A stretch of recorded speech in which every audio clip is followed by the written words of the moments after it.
Hello. Hello, can you hear me? I fear I may have forgotten how to stream. Is everything alright? Bird up. What? I guess that's good. Okay, you can hear me. Nice. Hello. But can you hear me clearly? Am I being drowned by the uminekos? The seagulls. As they cry. Clearly, nice. How have you been? I've been... Well, sick, actually. I've been sick. But aside from that, I've been alright. Um, if you follow me on social media, you might have known that I've been playing Skong religiously during my downtime. I already have almost 30 hours in the damn game. It is so hard to pull yourself away from it. Uh, and yeah, for tonight's stream, during these days I was like, oh, let's see if I can try something else. Let me see if I can find something good to play. Let me see if I can get Alice to run. And then I was like, ah, man, it's too much. It's too much work. I just can't bring myself to do it. So instead I was like, ah, fuck it. Let's do Umineko. 100% of Vampire Survivor is nice.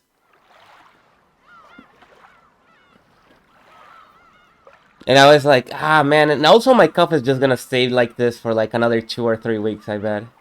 Because this feels like a long cough. Happy Saturday or Sunday. Yeah, true. Yeah, I hope you had a nice time with Skong or without Skong, regardless. I've had fun with it. It's like playing Mega Man X again. It's nice. It's too bad that this Metroidvania style game doesn't have like a funny character that follows you around and tells you what to do in case you're lost. Like maybe letting you know when you need a double jump or something like that. But oh well. I guess you can't have that in every game. Skong when? No, I'm not doing Skong. I'm not streaming Skong. I can't stop thinking about it. It's so funny. I'm not even remotely mad about it. It's so funny. It's so funny that they're doing that stuff like 3 or 4 years after everybody's tired of it.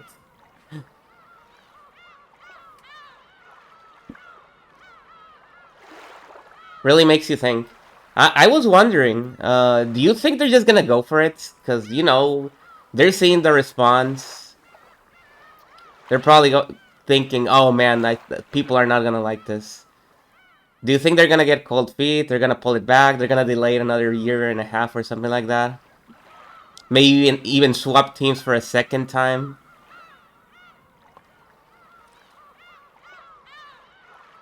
Who knows? Who knows?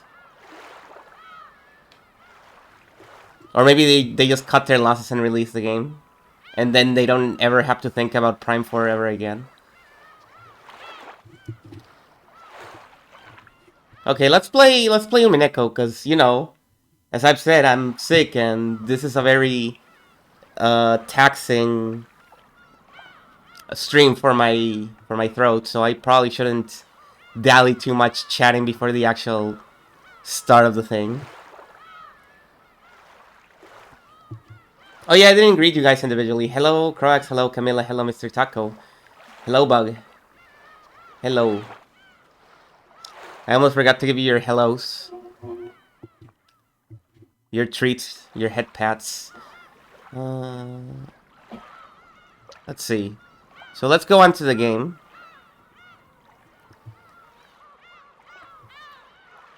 Yes, let's take a little break from gaming, and instead we're gonna have a nice relaxing trip back to Rokkenjima, as we did last time. It was a chill time, and I wanted to do it again. For those who forgot or weren't here last time, let me give you a small recap of what's happened.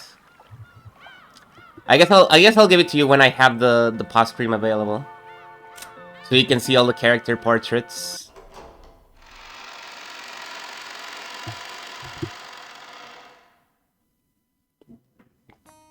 Okay, here we are.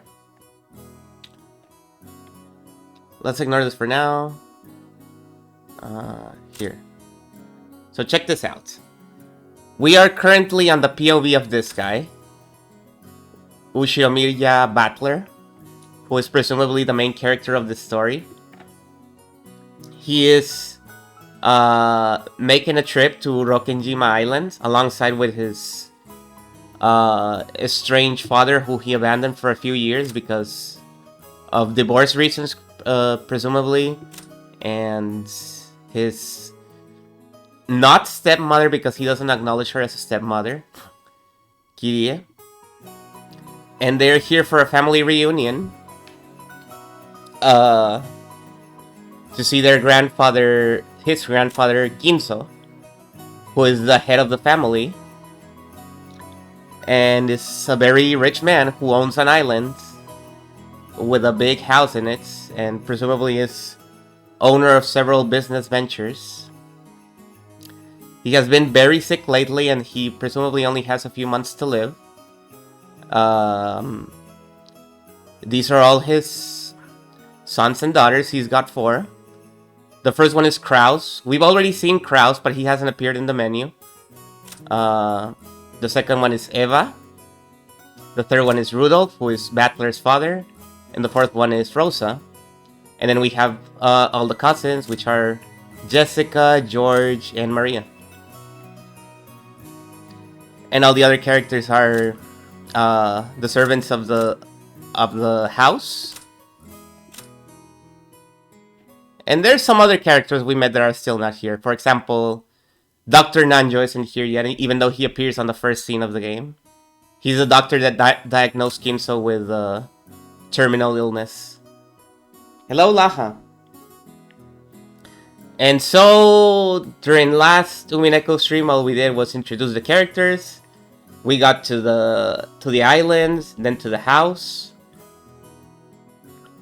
We all gathered up for dinner, but Ginso doesn't want to show up. He doesn't want to come out of his room, so we're just gonna have to start without him.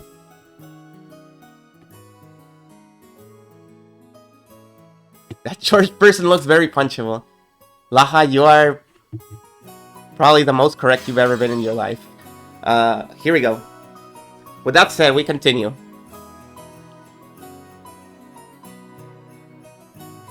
The Ushinomiya Family Conference was held once every year on the first weekend of October. If a normal family were to hold a so-called family conference, you'd expect it to be nothing more than a reunion of rarely seen relatives who greet each other around buckets of sushi or something. However, part of the family's great fortune have been lent out to grandfather's children. And no one in this family was considered an adult until they had met with success in business. So this meeting literally was a conference. How much of the fortune was invested? What sort of business was conducted? How much profit was earned? As a result, how much of the fortune borrowed from the main family could be repaid? Or possibly, how much more would be borrowed for future business ventures? What lessons had they learned, and what could they learn from their mistakes? It seems that topics like these were discussed very seriously in the past. My dad said it was like lying on a bed of nails. Apparently, it used to be a very serious family meeting, where people were bathed in scornful and angry voices, and some people even got slapped despite their age. Hello, Q. However, that had become a thing of the past. Now, with everyone pursuing their own business ventures and achieving success, It was becoming more of a normal yearly get-together. Even so, telling grandfather about recent events was extremely stressful. So while it was nothing more than a simple get-together for us grandchildren, it was still a real stomachache for our parents. The absence of the man who was the source of all this trouble, regardless of the reason, probably made today's lunch taste much more delicious. The phrase, "while the demon is not around, everyone can relax," comes to mind. Anyway, let's introduce Jessica's father, whose face I haven't seen for 6 years. The man sitting to my father's left is his older brother and Jessica's father, Uncle Kraus. This name sure is easy to read. Kraus. Now that we've gotten used to the string of weird names, our perspective is totally skewed. So Kraus doesn't actually seem that bad. It even starts to sound kinda cool. Just like with Aunt Natsuhi, I didn't have many memories of speaking with Uncle Kraus.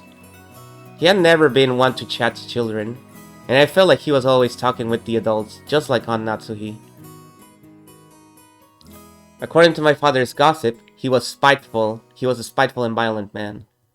Cough, cough. Oh, no. If what he said is true, Uncle Kraus used to be very domineering from his position as the oldest sibling, and was despised by all the other siblings. Though, despite that, those siblings all seemed to be chatting happily together. Oh well, even if their relationship was bad when they were children, sometimes when people grow up and live apart from each other, their relationships change. That's probably what this was. After all, they all had children of about the same age. By sharing the same family environment, they probably profited by exchanging opinions. They're all one big happy family, yes! Maybe because of that, a short while ago, the circle of parents began to discuss the exams Jessica and I would be taking. Oh, I didn't see those Milers emotes. Yeah, Jessica, in order to escape questions about exams from my father on her left, purposely faced right while firing off a rapid series of comments, not giving him any chance to get a word in. How long till they cry? I don't know. I mean, I know the point in the story, but I couldn't tell you in terms of actual time. Moving on, let's look at the end opposite from Kraus and the others. There he is! At last. In the very last seat at the table, an old gentleman with the sturdy physique sat facing Kirie-san. This was my first time meeting him. Is that Wilford Brimley? I don't know who that is. Maybe. I had only just introduced to him, but it seems he's grandfather's personal doctor. A man called Nanjo. What? A normal Japanese name? I heard he used to own a huge clinic on the nearby island of Nijima. That's the diabetes guy, if you know. If I know? I heard he used to own a huge clinic on the nearby island of Nijima. But he turned it over to his son and began living a life of leisure in his old age. His son. He had known grandfather since the very beginning, when the mansion was first constructed on this island, and had built up a relationship over several decades. I thought at first that the two of them might have gotten to know each other through grandfather's suspicious hobbies. But it seems he was actually grandfather's chess partner. Strange hobbies, huh? I see. That kind of hobby seems very like our grandfather. What with his love of all things Western. Ah, man. The alternate timeline where Kimso got into Mahjong instead. And everything is worse because it's actually very good right now. As we established, this is a very happy family. Nanjo's probably the only person who could enter Rokkenjima despite being neither a family member nor a servant. He looked like a calm old gentleman as he listened to the discussion between Kirie and the other woman who sat near to him. Considering how long he stayed by the side of our short-tempered grandfather, his generous heart was probably nothing to laugh at. Still, even if he was a family doctor, having anyone outside the Ushinomiya family attend a family conference was a little odd. It made me think that grandfather's condition might have worsened so much it'd be a major topic of discussion at today's conference. After all, George said something like that just a second ago. Something about how we've been getting continuous reports since around last year that grandfather didn't have long to live. It's nasty to think about it, but consider how rich grandfather is. At the time of his death, his wealth will suddenly be released, probably along with a fair share of her parents' stomach acid. And it'll lead to ulcers for everyone. After all, this sort of thing just gets messier when there's more wealth to be divided. That is how Rome fell. There's a good chance they'll be talking about stuff like that at the family conference. Still, it's not like it's got anything to do with us kids. It's got nothing to do with me, says Battler. I'm just a kid. I don't need to think about money. Finally, even though he hasn't shown up, let me introduce our grandfather. The person who should be sitting in that incipient chair is Ushinomiya Kinso. It really sucks. Wow. Even referring to him as it.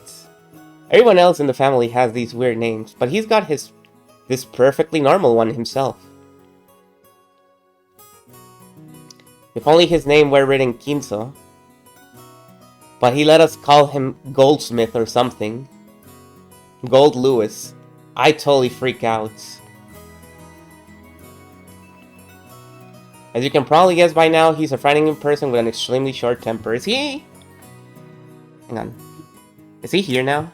Oh, yes. No, he was already here. It was Nanjo who wasn't here and Kraus. Kinso's attending physician and longtime friend. He once ran a hospital in Nijima, but he turned it over to his son and now enjoys his old age in peace. Now that Kinso's constant suspicion has reached extraordinary heights, Nanjo is one of the very few people he trusts. Thanks to Nanjo's big-hearted nature, he has been able to continue his friendship with Kinso despite the latter's tendency to fly into a rage at the slightest provocation. And Kraus, Kinso's first child. As the oldest of the 4 siblings, he leads the family conference. However, the other siblings think he's trying to get all the inheritance for himself. And this further strains the tensions between them. He's a real estate investor and has put a lot of money into the development of a resort. Or is it resort? However, his results have been harshly criticized. And while we're here, let's say, sure, why not?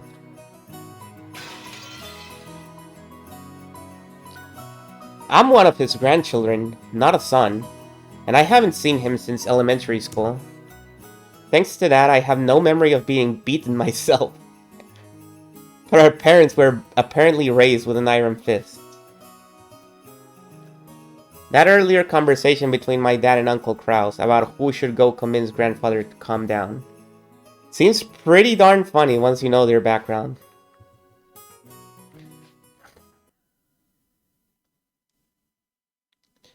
You can't really tell grandfather's story without covering that pivotal event back before the Showa era. 1926 to 1989. I bet that wasn't in the original Japanese version. They didn't put the dates there. You should know what the Showa era was. Until the Meiji and Taisho eras, the Ushinomiya family was great and prosperous. They owned several spinning mills, making them rich enough to just double over laughing every day as the money kept rolling in. Incidentally, grandfather was a member of a branch family and had pretty much nothing to do with the main family. Not only was he way down the list of people who could inherit the headship, but he had hardly any contact with the glamorous main family. However, During the Great Kanto earthquake in the year Taisho 12, the mansion owned by the Yoshinomiya family in Odawara was flattened.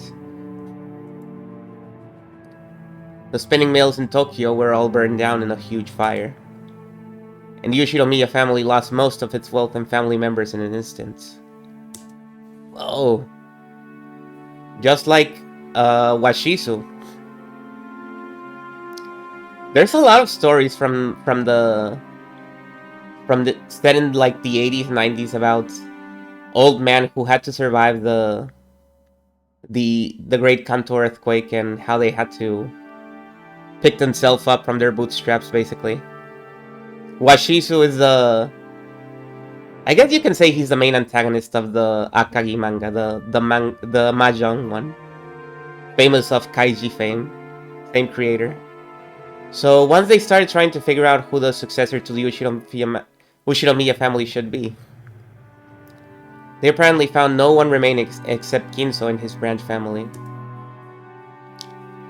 In Kinzo's later reminiscences, he referred to this as good fortune so great that it overturned fate. Yeah, it's pretty young, right? It's only a little bit over 100 years old.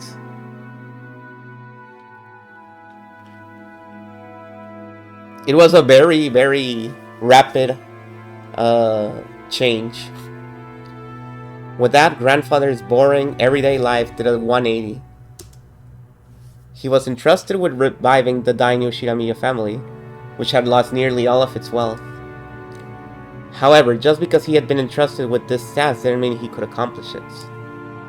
Apparently, those around him weren't really expecting much. However, this is when grandfather began displaying his extraordinary talent and good luck.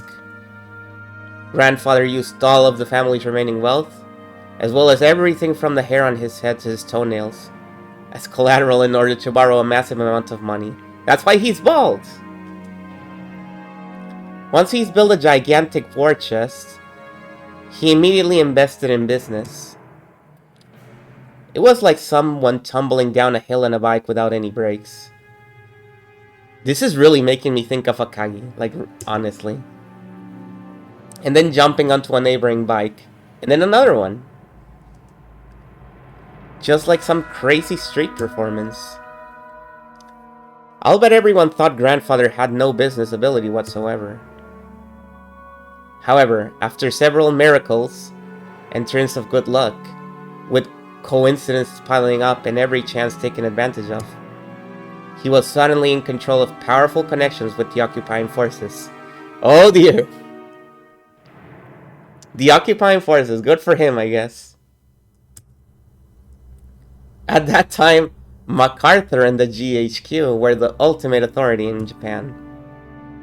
Grandfather, in a twinkle of an eye, began succeeding in business under the protection of the occupying forces, quickly becoming very rich. By this point, it was probably safe to say that information, not luck, saved the day. He must have made some seriously deep connections with the occupying forces. Grandfather knew beforehand about emergency demands that would be made for the Korean War. No, it was more than that. He must have predicted those emergency demands from the very beginning, when he started investing his money.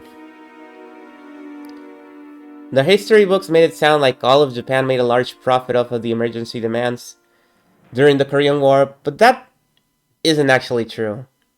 Only a very limited number of super rich played the money game and made an easy profit. Most of the citizens remained poor.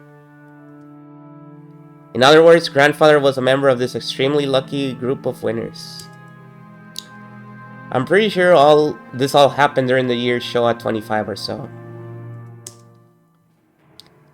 The Great Kanto earthquake happened in Taisho 13, so that means grandfather was able to revive the near-dead Ushinomiya family in only about 20 years to a level even higher than it had ever been before. With that, you'd think he revived the main family in Odawara. But for some reason, he went and did something as crazy as buying an entire small island in the Izu archipelago. Buying an entire island is not something that you can ordinarily do today. However, grandfather was clever. He contacted the GHQ and applied for the establishment of a marine resource base. This is an apology story. He acquired this island as a business property, then tossed that project aside and claimed it as his own plot of land.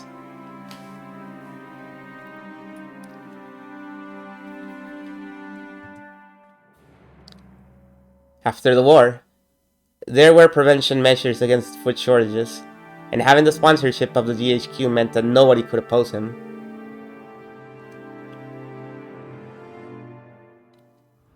From what I've heard, the Tokyo metropolis of that day offered this land to him practically for free. Yeah, he's a good guy. And his sons are bad for not meeting his standards, that's right. And they deserve to be abused. Later, Tokyo made difficulties by telling Kinzo to return the land. But the pushy GHQ intervenes. It's very funny to say he used pushy for that. Pesky.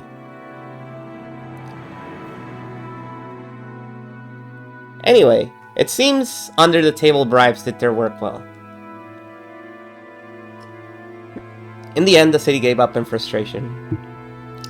Grandfather, with considerable skill and good luck, managed to weather the stormy seas of that period, obtaining a vast fortune in his own islands. Of course, it probably wasn't all luck. He was obsessed with all things Western, which helped him cultivate his English skills. He was able to use this to his advantage and sink his teeth into the GHQ. A mansion was built on the island soon after. This mansion, in fact, Grandfather, with his love of the Western style, made this once uninhabited island a canvas upon which he could realize his dreams to his heart's content. He now had the Western mansion of his dreams, overflowing with emotion and atmosphere, and a beautiful garden featuring all sorts of roses. And he had a private beach where nobody other than himself would ever be permitted to leave a footprint.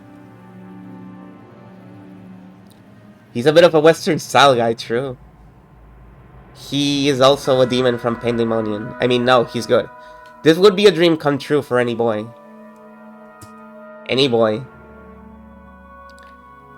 After that, he made good use of his huge fortune, becoming a large stockholder in the extremely stable iron and steel industry, and was able to live an easy and comfortable life just using the dividends. Well, he's just that incredible. He's actually awesome. This kind of person actually has the ability to foresee and predict the future. Or at least that is how they're portrayed after the fact. But Grandfather denies all of that, repeatedly saying that he was simply blessed with extraordinary luck. Anyway, even a lord like that can't help but grow increasingly eccentric when locked up alone on an island where all his dreams are made real.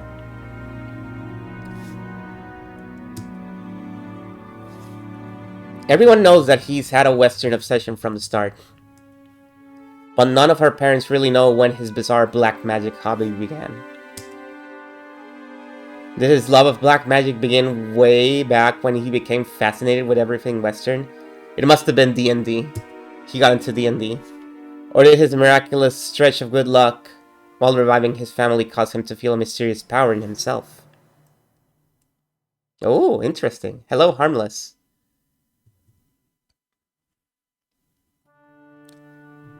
At some point, Grandfather began to make the research of black magic his life's work. He filled his study up with suspicious books, chemicals, and magical items as he became increasingly bizarre.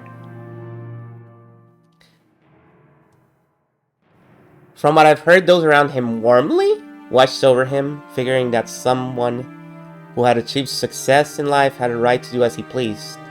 But there's no way that's true. They were probably just creeped out, thinking, that's disgusting, I don't want to get involved. Anyway, that agitated period was an age of big gambles with both opportunities and risks. Let's say Grandfather was born in this time period. He would have had no opportunities and would probably have advanced like a chess piece, from mandatory education to college at a leisurely pace, never becoming more than an average salaryman.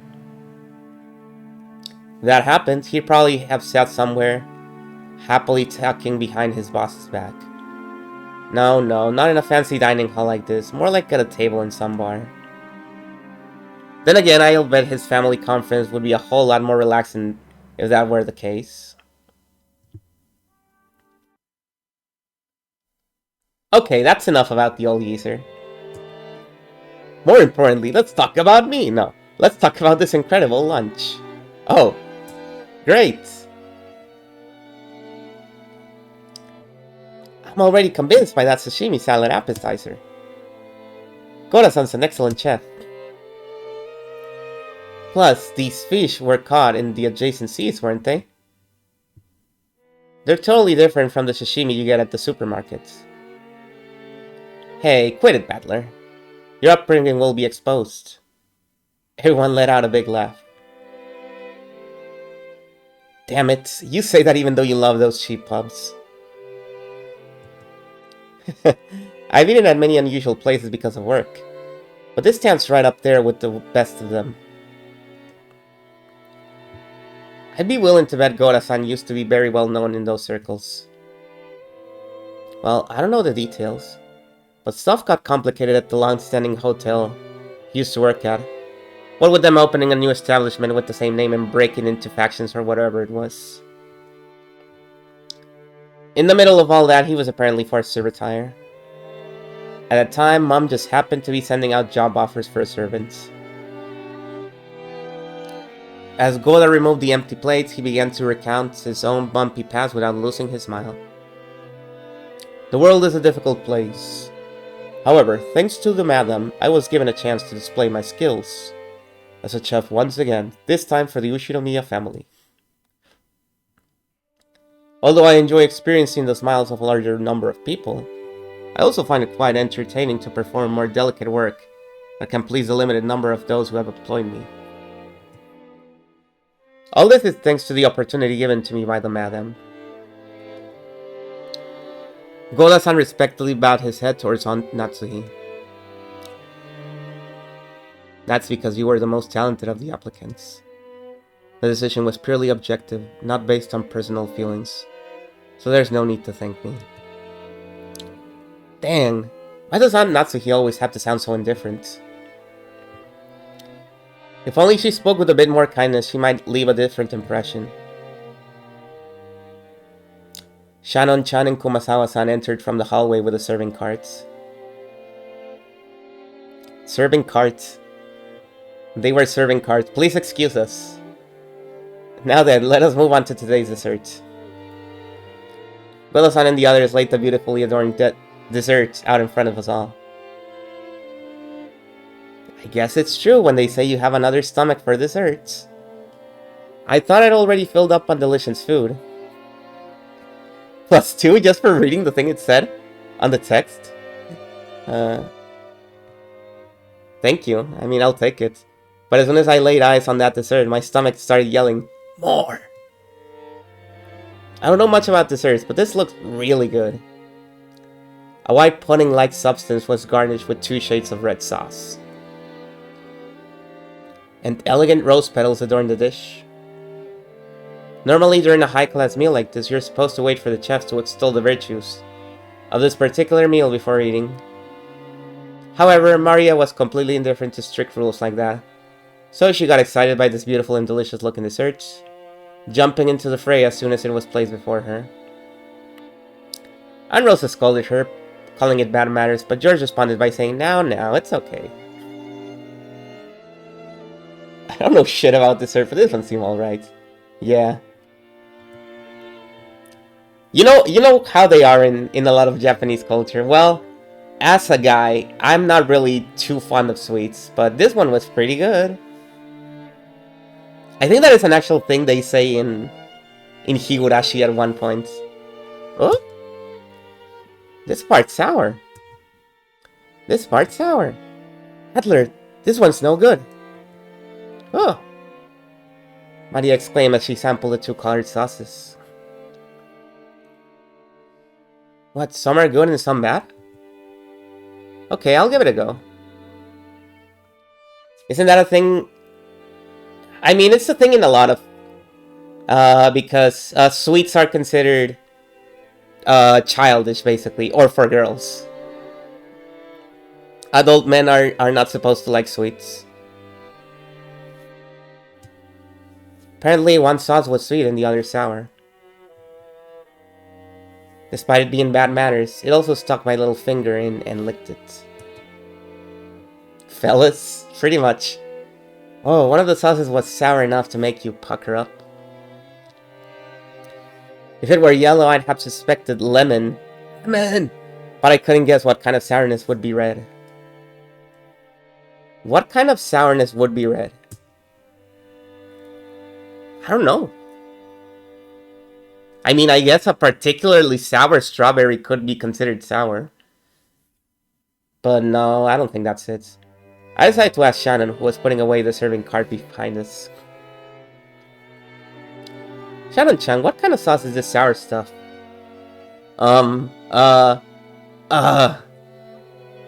Shannon-chan hesitated. Maybe her job was to set the table, so she doesn't really know. Still, even considering that, she seems pretty stressed. Maybe I shouldn't have asked. For those who don't remember, a little while ago, Shannon basically got yelled at for taking so long to serve the tea. And later they asked her what the tea flavor was, and she didn't know. And they made fun of her for saying like, oh, you can't just serve stuff you don't know what it is, because what if it's poisoned? And they made a whole joke about that, and it was like, ha ha ha, and she was really stressed out about it. Or did they use some ingredient that we'd be better off not knowing about? Well, on Natsu, he made a gesture that seemed to indicate an oncoming headache. Kumasawa-san, who was sitting at the table at the opposite seat, began to chuckle. Didn't we essay her? No, we didn't. We got... Well, not we. Battler got punched before that could happen. Began to chuckle, yes. What do you think we made it out of? Ho ho ho, it'll shock you. Huh? I don't have a clue. Wait a sec, Kumasawa-basan. That's pretty creepy. So what is it? Don't tell anyone, okay? Listen very carefully. Kumasawa-san leaned across from the other side of the table. I leaned forward myself when she asked. Their interest caught Jessica, George Aniki, and of course, Maria also put their ears closer. Ooh. What? What? Quickly! Quickly! You see, the sour part is made from juice squeezed from a mackerel. What? Mackerel? That's crazy, we all thought, horrified. Only Maria accepted it, nodding sagely. I'm gonna be real with you. I haven't read this in at least 5 years. And I don't remember any of this dialogue. I don't know why I was like, she's gonna say mackerel. I bet she's gonna say mackerel. Because mackerel is like a famous fish that has a very dubious taste. And most people don't like it. Mackerels are sour. This is what comes out when you squeeze them. When Maria started clamoring that mackerel were sour, the adults were unable to contain their laughter. Only Aunt Rosa, her face red, whispered to Maria that mackerel is sour only once prepared as shime saba. I don't know what that is. Ah, now I totally remember. Kumasawa-san was always like this, wasn't she? I think I remember her tricking me too in all sorts of ways when I was young. The most lethal has gotta be that one. Those flimsy black things in Chinese dishes. They're kikurage mushrooms. She told me they were penguin meat and I went all around school like a smartass telling everyone, didn't I? Kumasawa-bachan, you sure haven't changed. You know Maria's gonna believe it now, right? It's just a joke. Now, Goda-san's going to tell us what the sauce really is, won't he? Goda looked a little put off about his masterpiece being laughed at for such a bizarre reason. But after clearing his throat once, he introduced the dessert to us. Well then, allow me to introduce our dessert. After seeing how much you all enjoyed the rose garden earlier today, I finished this panna cotta in a rose garden style. The rose petals scattered across were selected just now from that very rose garden. The sauce is a combination of 2 reds, strawberry and rose hips. Please enjoy this. Oh, I was right, it was strawberry. Please enjoy this mixture of the strawberry sweetness and the rose hip sourness. Furthermore, the rose petals are merely decorative, so please avoid them while you eat. I'm gonna eat those petals. With that said, please enjoy. I'm gonna eat the hell out of those petals. Oh man, I almost want to applaud before eating. Just like with medicine, reading the detailed description first seems to make it work a whole lot better. As Goda-san elaborated on the details of the dessert, it started to feel even more appetizing. Seriously, should we call him subtle or just talented? The dessert was probably planned from the beginning, but taking the hint when we all stopped in front of the rose garden earlier today, he displayed an incredible and timely awareness by just adding a few rose petals from that garden. This combination of sweet and sour was also exquisite. If it was just sweet, you'd just get used to it and bored halfway through. But if you reached the sour sauce at that point, you'd get a really vivid taste. And then once you returned to the sweet sauce, all the sourness in your mouth would be replaced with an enjoyable sweetness. I'm sure everyone else felt the same way. Every time Goda-san passed by one of our seats, someone praised the taste and his presentation. How is it, madam? Splendid, as always. It is worthy of entertaining our guests. I am most grateful for your words. Madam, did you know? I have heard that rosehip has the ability to cure headaches. I thought that you in particular would appreciate it, so I had it especially prepared. Is that so? Thank you. See, didn't I tell you, Natsuhine-san? Rosehip is great for headaches. So it seems. I do hope it actually helps. Ha! Goda-san, I love ya! Hey, later on, why don't you tell me how they're treating ya? Or if you can't, just let me know what sort of salary you'd like. Having your talent confined to the small island is a sacrilege to humanity's cooking culture. You can't keep getting away with it. What do you think about working your craft for my company and delighting all our customers? Haha. Hideyoshi-san, are you trying to steal away our Goda? Now that won't do at all. We better start treating Goda better, or he'll get snatched up. Yes, you really should. If you don't, someone's gonna grab him and you'll be stuck with 3 meals of Kumasawa-style mackerel cooking a day, won't you? Oh, that's harsh. Seems someone's holding a grudge against me. Everyone let out a huge laugh. According to Jessica, Kumasawa-san's mackerel jokes were a running gag that our parents had long since gotten used to. Kumasawa-san often claimed that mackerels had precious nutritional value, which could slow aging, making people smarter and more. Supposedly, while it couldn't stop the outward signs of aging, it helped prevent it on the inside. Since she was still spirited enough to tell these kinds of jokes at her age, there must be something to that theory. Ho ho ho. In that case, you will excuse me. Prepare yourself for tonight's dinner. I'll be cooking plenty of mackerel dishes for you all, so you'd better look forward to it. We sure will. Can't wait to get all puckered up from tonight's shimesawa. That sounds wonderful. I wonder if they'll be serving any good Japanese sake. Oh, we certainly will. Haven't you heard of Rokenjima's famous mackerel shochu?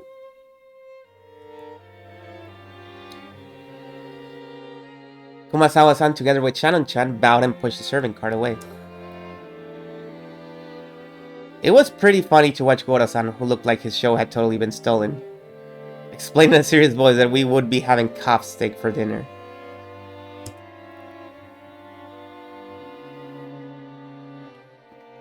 Um, Kumasawa-san, thanks for doing that back there. As she pushed the serving cart, Shannon bowed her head very deeply. Oh, I haven't done anything that requires thanks. Kumasawa-san may have played dumb, but he had obviously understood and saved Shannon in the nick of time. Mackerel only Rokenjima. Back when no items, no boyfriends, no girlfriends. Back when Battler had asked about desserts, Shannon had unfortunately hesitated. There may have been several ways to dodge the question, but all of them would have required some quick wits. And as we all know, Shannon does not have that.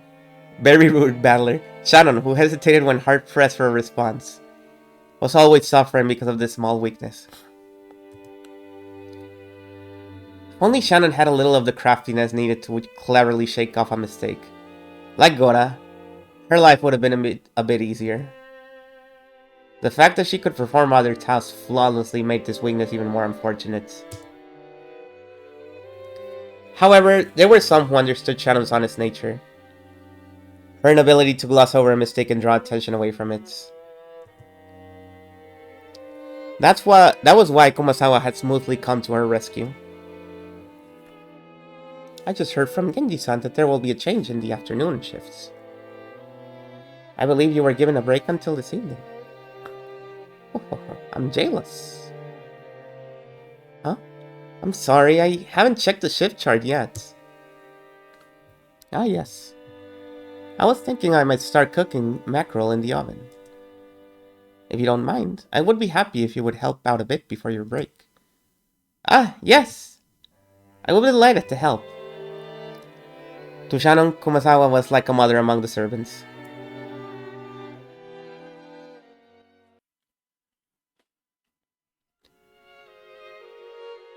The dining hall needed to be cleaned up, so we were chased out. Instead, tea was being served in the parlor. Apparently, they'd prepared the black tea that Aunt Rosa had bought for Aunt Natsuhi. Maria said she also wanted to have some black tea, but my old bastard said she couldn't and told us children to go play outside. Adler-kun, why don't we all go for a walk outside? Go ahead and take a look at the roses or something. But keep a close eye on the weather.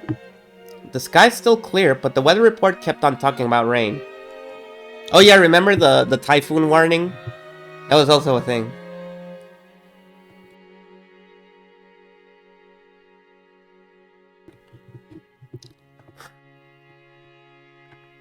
Oh. I want to go to the beach. The beach! Oh, that sounds wonderful. Playing on a sandy beach isn't something you get to do often, is it? Ah, good point. Okay, let's all go to the beach then. Oh, let's go, let's go. Maria, be careful not to get your clothes wet. Or your shoes. Oh, won't get wet. That obedience is so cute. Battler-kun, make sure you keep an eye out for Maria-chan, okay? Sure, leave it to me. Hey, you're pretty obedient and cute yourself, listening to Kirie like that. Why don't you also listen to me obediently for a change? Ha! Hell no! Let's go, everyone, come on! The children flew out of the parlor. They were replaced by Genji, who pushed the serving cart in and prepared to serve the tea. The parlor was filled with a sublime aroma, which delighted everyone while they waited to sate their thirst. Riddle's family certain seems close. It's a wonderful thing. Quit it, we're no match for your family, Aniki. That's true. You raised Jessica-chan to be so adorable. I imagine that's yet another fruit of your talents at education and training, Natsuhine-san. Thank you. Natsuhi answered coldly. The conversation broke off then, and the parlor fell silent. Maybe Hideyoshi couldn't bear the silence because he broke it himself with an exaggerated gesture. Still, they sure do grow fast. I thought they'd be kids forever, but they start getting huge all of a sudden, and then they're all adults like us. Babbler-kun looks like a completely different person now. His body has grown much bigger, but he's still just a kid. But you could say the same about my husband. I wonder where the border between child and adult is. Still don't feel as though I've grown up. Isn't that pitiful? That's not something the mother of a child should say. That's right. We're not children anymore. We're all adults now. So I wish we could talk together on an intellectual level, rather than an emotional one.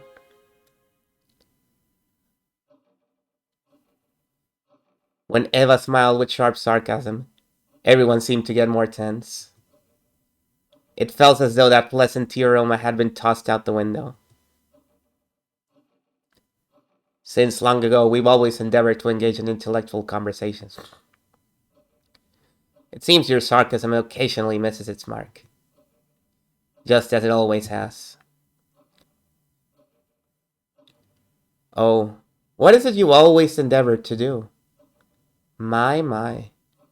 I wish I could wrap those words up and send them to this room a few decades ago. Right, Rosa? Rosa gave a vague smile. She knew that whether she agreed or disagreed, she'd earned the displeasure of one of her siblings. It was a bit of a worldly wisdom that had been essential for someone growing up as the youngest sibling. Quit it, Aniki. We'd better get started on our main topic while the brats aren't around. Let us make that our intellectual discussion. As Riddle glanced over the faces while present, some let out a slight sigh and some let a small look of resignation cross their face. They were approaching their unavoidable, true agenda. Last year, his life expectancy was estimated at about 3 months, which I guess means he's got negative 9 months left now. A negative baby. Should we take that to mean it might suddenly happen at any time? The family head is still alive and well. The fact that you bring up such an inappropriate topic under the light of day makes me doubt your sanity rule, son. Still, Natsuki-san. This is the sort of thing you can't put off until after something happens. He's still healthy now, which makes this the perfect time to talk about this, while we still got time to plan.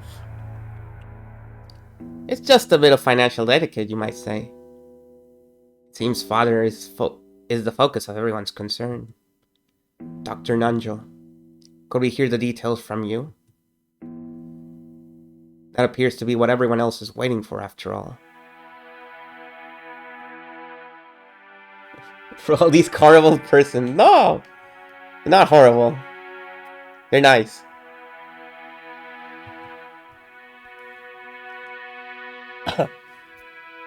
That's the story coughing, not me coughing. If I was coughing, I would do this. There.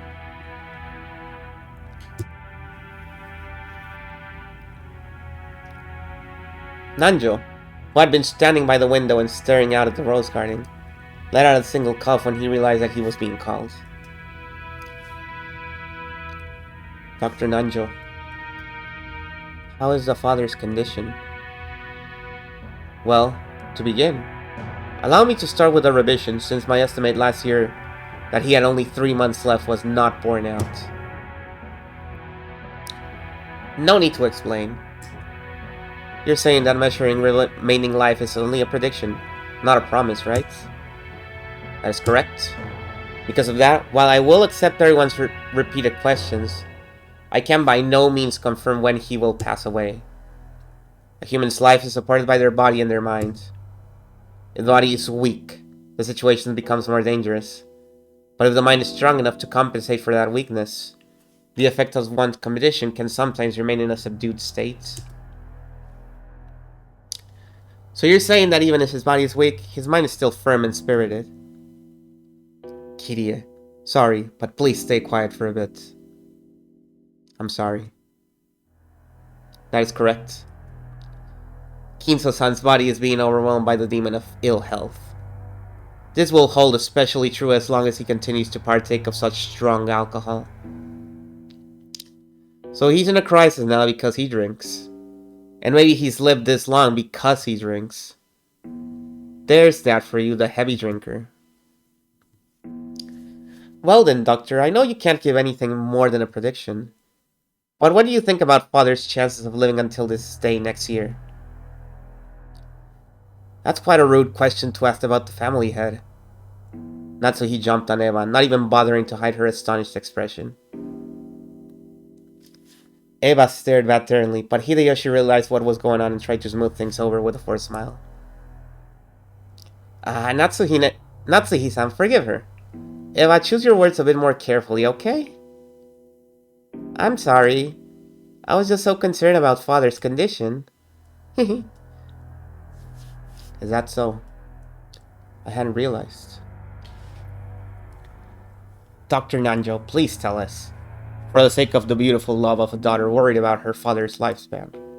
Kraus laughed sarcastically, and Eva, smiling sweetly, returned an identical chuckle. You ask whether he will still be healthy next year. But as a doctor, it is very hard to say. Because while I do think this lull in his condition will continue for a while, if he suffers some kind of fit, there may be nothing we can do. After all, Rokkenjima is a solitary island. It is not as though an ambulance could quickly jump in to save him. Normally, I would want to have him placed in a large hospital on the mainland, but Father stated that he does not want his noble research interrupted. It seems he holds a grudge over the way we tried to force him out last year. Apparently, he strongly suspects that he'll be shut away in some hospital if he goes outside. And that's how things are now. Has Dr. Nanjo been examining him? Father trusts Dr. Nanjo. It seems he can't be examined when in one of his better moods. I can examine his condition, but if I try to recommend medicine or hospitalization, he refuses to listen. I've really only been able to look. It's true some people hate doctors. Still, what a hassle. Nanjo sighed deeply. The purpose of an examination is to determine what medical treatment would be appropriate. Receiving an examination and then not following the advice given makes the whole thing pointless. So, to sum it up, he's still expected to live 3 months. There's no way to guess how long he'll continue to live while still on the verge of death. Rudolph-san, couldn't you be a little bit more discreet with your words? Sorry. I've always talked this way. Give me a break. I understand how Dr. Nanjo sees it. What about you, Kraus Nissan? To be perfectly honest, I have to disagree with Dr. Nanjo. I find it truly difficult to think of Father as a person so sick that he has only 3 months to live. His yell is as healthy as ever, and I still get chills at the thought of his fists raining down on me. Pushing the care of your father solely on the shoulders of the eldest siblings is far from fair. In the next world, get born after me. Okay, let's get back on track. So, in the opinion of our impartial and neutral doctor, it wouldn't be odd for him to go anytime. No offense to you, Aniki, but I'd rather trust the opinion of an expert in this field. Which means it's definitely not too early to start talking about Dad's assets. Father's personal funds probably reach as high as several 10 billion yen, right? But it's not as though that's all neatly gathered as ready cash. It's not as simple as simply cutting a birthday cake with a knife. That's an interesting way to put it. That's right. You sometimes get strawberries or chocolates on top of the cake, making it hard to cleanly cut into unequal parts. Given that, don't you think it's important to discuss beforehand how best to stick the knife in? I cannot understand how you all can openly discuss this as though the family head is dead, even though he's still alive. Come now, don't you see how important this is? After all, when the time comes, the inheritance of his fortune must be carried out immediately, right? Moreover, the glorious Yushi of Miya House's wealth is vast. Don't you understand that careful discussion is necessary beforehand? There's a huge difference between this family's resources and your family's wealth. How rude! My birth family has nothing to do with this. Natsuhi responded indignantly, though in a low voice. And the already dark atmosphere grew even more hostile. Give it a rest, Eva. Natsuhi-san, forgive us. Pardon her rudeness. Hideyoshi tried to smooth things over by glancing at both with a forced smile, but it only resulted in making the hostility between Eva and Natsuhi even more intense. It seems I'll just get in the way if I stay any longer. Please excuse me. Bye! Just peaced out. Nanjo rose from his seat and exited the parlor. To an outsider, it may have seemed like a normal act of courtesy. No, but his back was watched by several glances envious of his ability to escape. Yup. After the doctor had exited and his footsteps had disappeared into the distance, Krause recrossed his legs. God, I fucking hate all these people. In other words, this is what you all would like to say. Father's remaining life is short. You want to quickly enter a practical conference concerning the distribution of the inheritance. Why are you so eager, I wonder? Certainly, as you say, estimating and distributing the Yoshinomiya family's wealth is no simple task. In that case, shouldn't we make careful and deliberate calculations? It seems to me that you're all impatient to split up the cake tonight. Isn't that true, Rosa? What reason is there to be hasty? We aren't being hasty. However, we need to have an agreement before the siblings. It doesn't matter when we do that, but if the day Father's condition worsens is approaching, discussing the matter beforehand hardly seems hasty to me. Rosa shot a glance at Eva and Rudolph. As the youngest sibling in the family, it was hard for her to be cross-examined by the eldest. Oh? Is that your true opinion? I didn't expect that the most honest and pure-hearted of the siblings would say something like that. I wonder if those two told you to say it. Quit it, Aniki. Rose is one of Dad's kids, too. She's got as much right to his inheritance as the rest of us. It's only natural that she'd be interested. After all, Dad'll definitely die. And that's not something that'll happen in the distant future. On the contrary, Aniki, you're way too relaxed. It almost seems like you like nothing better than to turn the discussion away from the inheritance issue. What do you mean by that? Are you trying to accuse my husband of something? Calm down, Natsuhi-san. Listen to what we have to say. Nissan, I hear the times have been extremely good lately. Yes, since last year we've been in an unprecedented boom, and the yen keeps on rising. Seems that it's no longer a dream that the dollar will reach 100 yen. No, it isn't. Also, the ruling party says that it will establish health resort maintenance law by next year. At this moment, resort development companies across Japan are running about, trying to gather as much funding as they can. You certainly seem to know a lot about it. Japan is about to experience an unprecedented boom. It'll be a repeat of the Korean War demands. The time during which Father revived the Yoshinomiya family. The people of Japan have been working like mad, achieving vast economic growth and becoming the most well-off people in the world, reaching the height of our prosperity. Oh yeah, I remember. Now that I have a little bit more context for this, since I played Yakuza 0.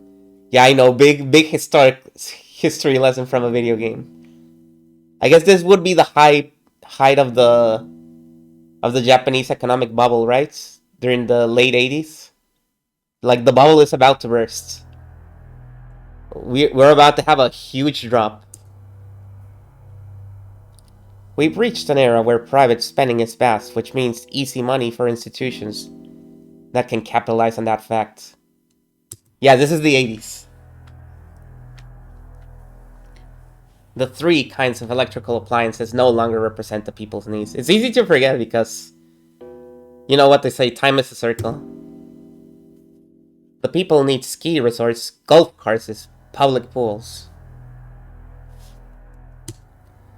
resort hotels, and theme parks. Have you gone to Disneyland, which opened just a few years ago? What an excellent theme park. It's a place where even an adult can be a kid and have fun with his family. So was this around the time when Disney opened in Japan? I think it is, right? Because it opened way later in Japan. Disneyland! Hello, fireman! No longer do we count our sole virtue to be selfless devotion while failing to care for our families. We have become the most prosperous people in the world, and now we can finally enjoy the benefits. Krausan, your foresight's nothing to sneeze at. 83. Yeah, okay. When I heard the start of things several years ago, I thought it was crazy. But when I heard about the G5 Nations Plaza Accord, that all changed. The yen shot up, and I'll bet the price of land skyrockets soon too. Won't be long before Japan becomes the economic center of the world. Yep. You got a great sense of direction the world's moving, Kraus-san. At least there can be no debate about that. I feel the same as Hideyoshi-san. Yep. Aniki, you can read into the next decade of history. I'll bet you got that keen sense from that, and it's incredible. However, unlike that, the timing of your predictions has been a bit off sometimes, right? Nissan, you've been starting research projects everywhere, convinced that Japan will soon see a boom, but almost all of them continue to fail. While I'm sure that the era you predicted will soon arrive, it seems you misread the timing of that boom. You were too early. You then panicked and tried to sell everything off, which only opened the wound even further. So true, yeah, it's just gonna keep getting better, it never stops. Constant rise. If your nose was really so reliable, then there should be no reason for you to sell off your property. Is this to prove that you mistrust your own ability? How rude! Are you trying to insult my husband? Natsuhi's forehead creased as she rose from the sofa. Eva, paying this no heed, stared at Kraus with a confident smile. Kraus, who also maintained his confident appearance, told Natsuhi to sit down. Please stop, Natsuhi. Eva's always been incapable of talking any other way. Calm down a little, or your headache will get worse. There's proof of your lack of talent right next to us. After all, Nissan, weren't you all excited about turning this island into a resort? You built a wonderful resort hotel and beautifully maintained the garden. I'm just an amateur and don't pretend to understand. But you must have used a significant amount of money for that, right? And what is that to you? My husband's business is none of yours. Actually, that's not true, Natsuhi-san. Rokenjima doesn't belong to Aniki. It belongs to Dad. Of course, the hotel doesn't belong to Aniki, right? In fact, we'd be more than willing to pay lodging fees for tonight. Oh, the hotel does belong to Aniki, right, the guest house. What do you think, Rosa? Well, if what I have on hand will suffice. If I can make it into a resort, this island's financial worth will rise. It is true that expenses have piled up, but we can expect a large harvest in the future. When that happens, all of you stand to profit as well, do you not? I understand that. If the value of the island rises, that'll increase our portions when we distribute the inheritance. Of course, I won't ask you to divide the island and the mansion into 4 equal parts. We can just resolve the matter with money equal to the value of the property. If you understand that much, what about my business makes you so dissatisfied? We aren't dissatisfied, we're uneasy. In the first place, Aniki, when do you plan to open that hotel? Left this way, you won't get anything out of it except our grubby handprints, right? That's right. It's an important tool for your business, isn't it? Surely you can't keep it locked up until the moment you open it. Buildings go bad if you don't use them and air them out every once in a while. Even so, it's a bit extravagant for a guest house that we only use once a year. Right, Rosa? That's right. Considering how wonderful it is, I'm sure it will become quite popular once you open it. Oh, so the hotel you keep talking about is the guest house. It's splendid. Just as Rosa said, if you were to open it, I'm sure it would become popular. The lodging they had been guided to wasn't originally intended to serve as a guest house. It was originally constructed as a resort hotel. However, even though it was built 2 years previously, there was still absolutely no prospect of it opening. Who knew, right? Somebody watched episode 1. Ah, give me a second. I'm getting a little bit clogged up.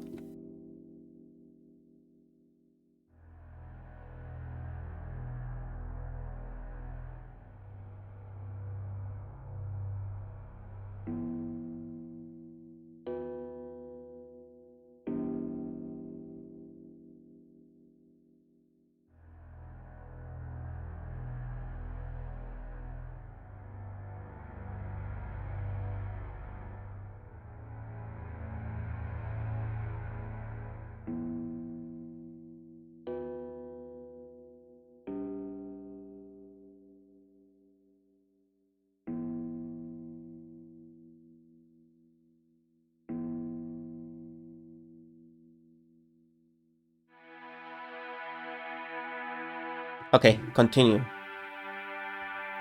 Nissan, it's just like all of your enterprises. Your attention and planning are both fabulous.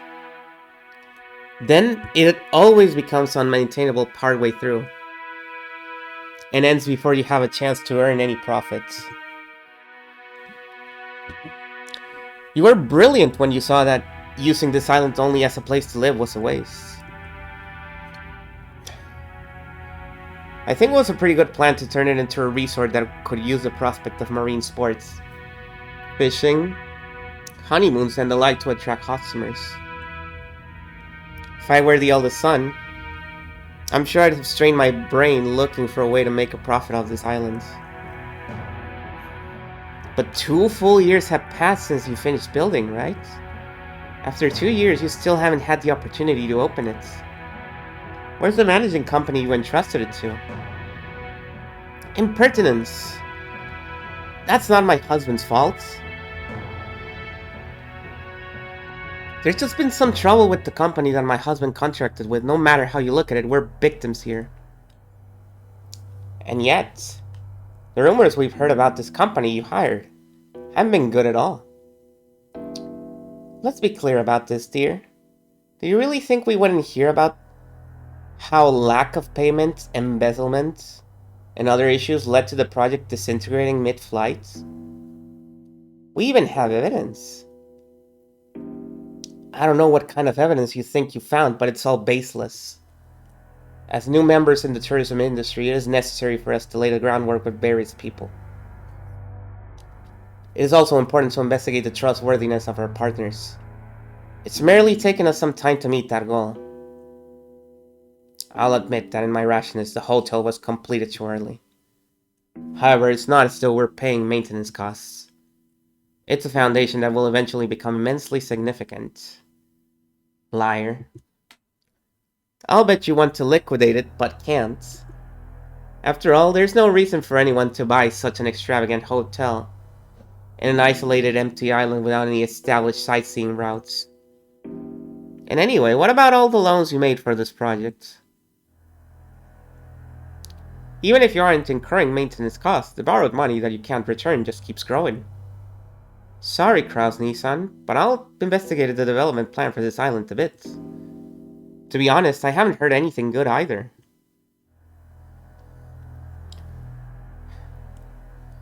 Hideyoshi-san, I can see how you might be left with that impression by looking only at the current financial situation. However, this is a forward-looking investment. I have no choice but to admit that my prediction was mistaken, and that up until now, several liabilities have been created. However, the times have finally caught up with me. I will soon regain everything that I have lost up to this point. When do we get to the murder? What murder? There's no murder here. No crows, only seagulls. No, actually, all of the investments I've made until now will finally return to my possession.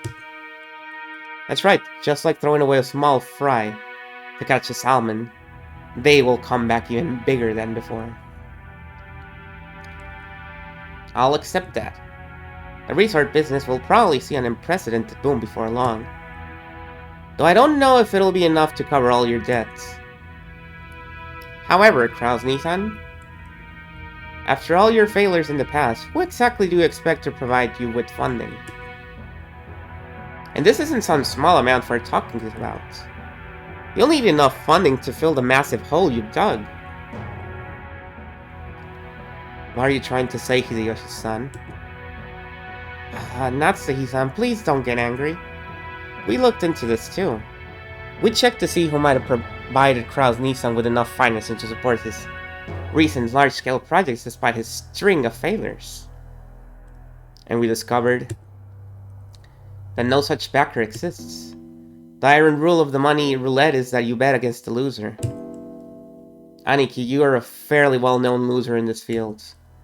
It's true that prosperous times are about to come, but when we look for people who consider that enough to overlook your string of failures, and also had enough for the investment, we found no candidates. So, the big question now is where you got that money from. Huh. Now isn't this intriguing? And? Dear, how long do you let to plan these ridiculous remarks stand? Sit down, Natsuhi-san.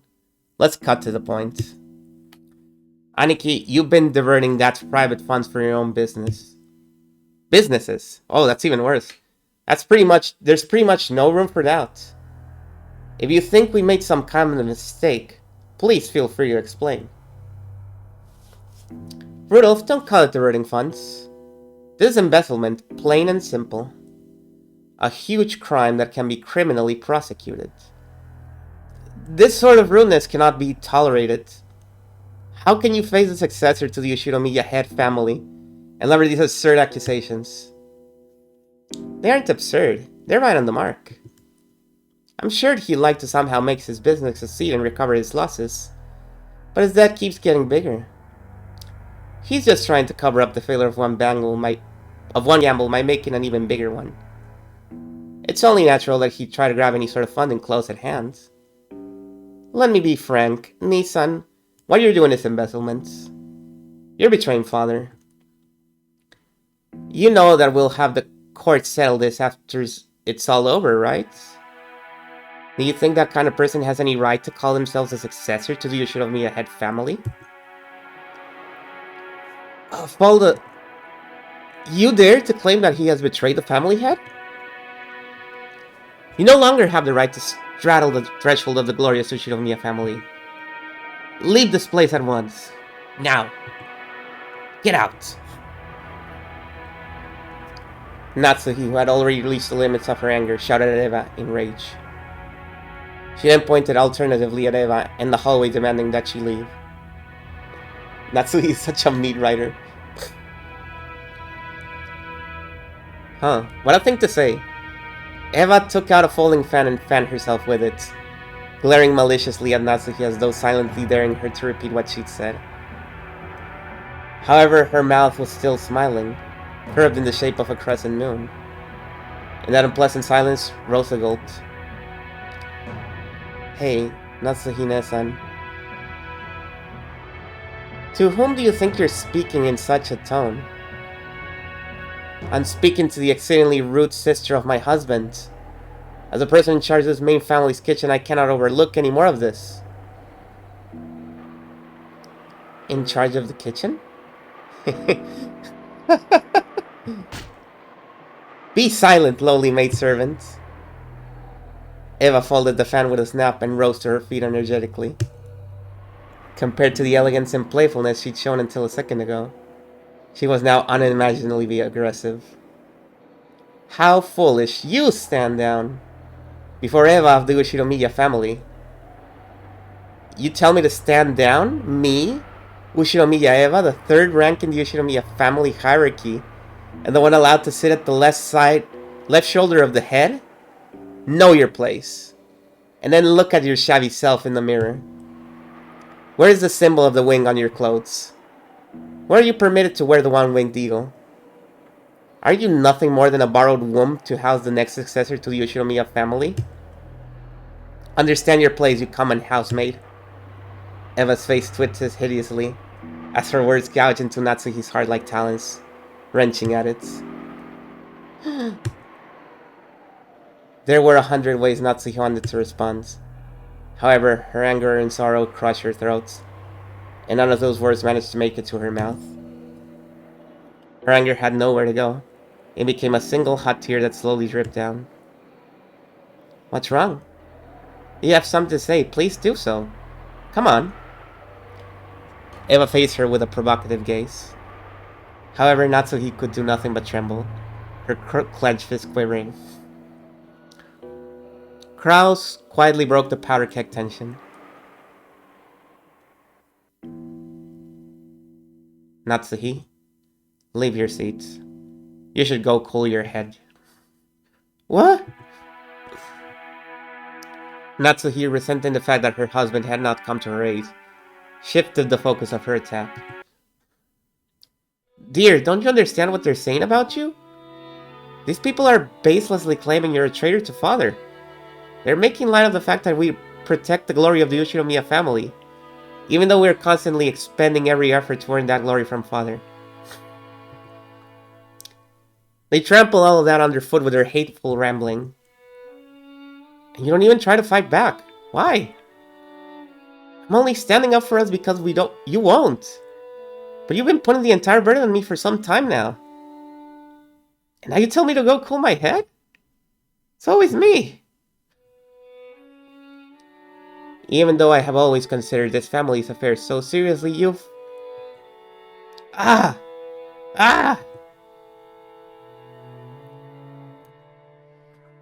Natsuhi was already unable to hide her tears. She flew from the room in that state. After that, all that remained was a somewhat embarrassed mood about the parlor. When the sound of footsteps grew distant and silence returned, Krause shrugged his shoulders slightly. I apologize for my wife. She has always been bad at controlling her emotions. It's even been rough for me. If that's what managing your household, you must suffer to no end, Nissan.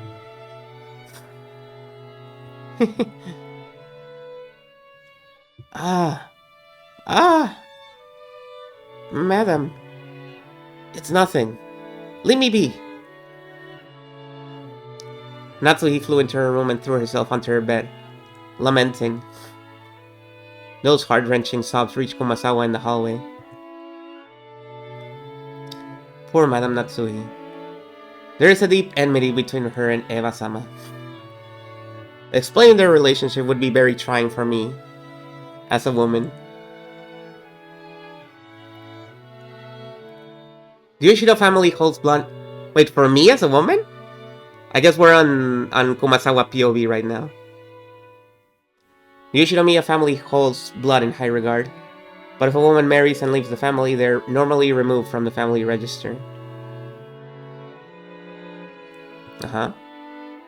Thus, under normal circumstances, Eva-sama should have been removed when she married Hideyoshi-sama. Yeah, it's using Sama, so it's definitely from Kumasawa's perspective.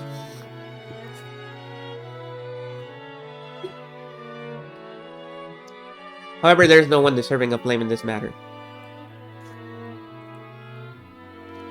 The madam certainly bears no guilt. There's nothing to call it over other than a whim of God. Kurao-sama and Natsuhi-sama were not blessed with children for some time. After all, this is the male-dominant Ushinomiya family. A wife is merely a tool to create a heir. If such a wife cannot fulfill her only duty, she will not even be treated as a human. It pained me to remember how the master tortured Madame during that time. Back then, the wedding between Eva-sama and Hideyoshi-sama was being discussed. Okay, hang on, I'm getting clogged up again.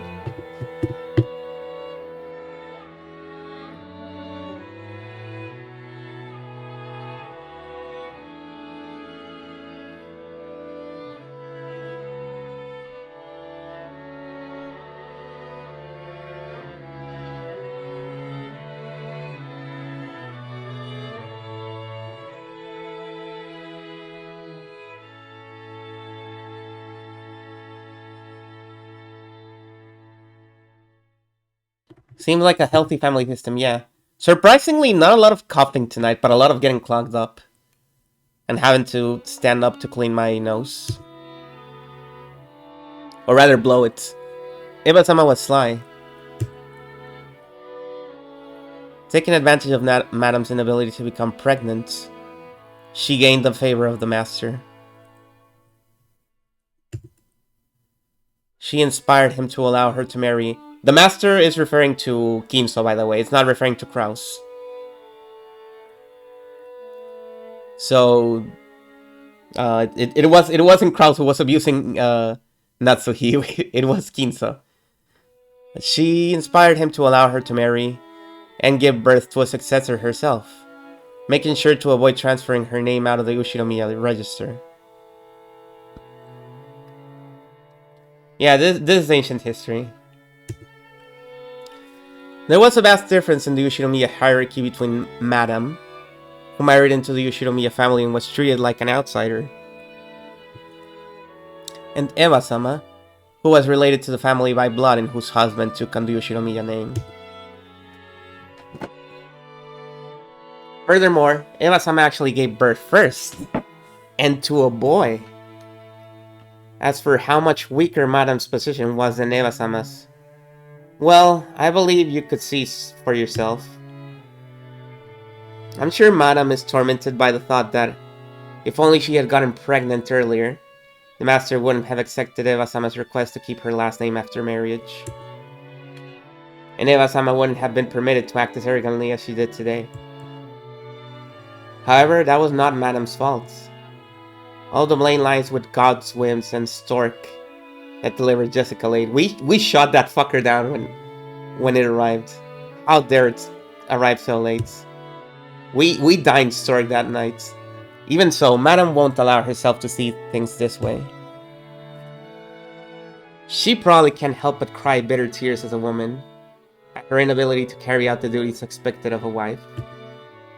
Ah, how sad. I cannot do anything except watch over her from the shadows.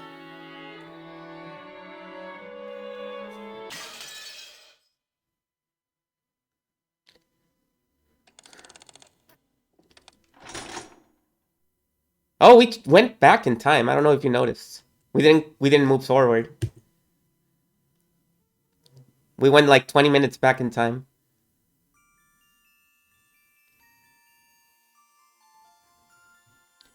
We crossed the hall again on our way to the entrance. As we did, we once again spotted that witch's portrait. Man, I'm looking at this image. You know how all the backgrounds in this game are like a real picture with a filter on top of it. I wonder how they did this painting part, this painting background. Did they get a real painting of Beatrice and just put it up there and took a photo of it, or did they just edit that in later? Who knows? Kids rule, that's true. However, spotted is probably not the best word to describe that experience. It was more like our eyes were inexorably drawn to it. That woman's eyes, their sage-like glamour, definitely had the power to make those who viewed it stand rooted to the spot. Or an actual public garden. Wow, you don't think they sneaked in a big-ass painting of their anime wife and let it there just to take a picture? That's something Werner Herzog would do. He would just sneak in shit into a public place. No, not even a public place. Like, he would go into a museum and put shit in to film it. He didn't give a fuck. That woman's eyes, with their sage-like glamour, definitely had the power to make those who viewed it stand rooted to the spot. And that public garden was on the island of Rokkenjima, that's true. It can be done, yeah, it can be done if you're fast. So this is the witch, Beatrice. Wonder if that story's true. Huh? Adler doesn't believe? Back when he had asked what this picture was, the first person to tell him had been Maria. Therefore, when Badler showed signs of doubt, Maria must have felt that Badler didn't have faith in her. Of course, that wasn't what Badler meant. Maria ran up to the portrait and began banging on the plate hanging below it. Maybe the title of the portrait was written there. Maria, trying to prove that she was in line, or obstinately continued to hit the plates. Sorry about that. It's not like I doubt anything you said, Maria. Ugh. Madler believes. Oh, yeah. When he patted Maria's head and apologized, she seemed to accept it, sticking out her chest and proudly oohing.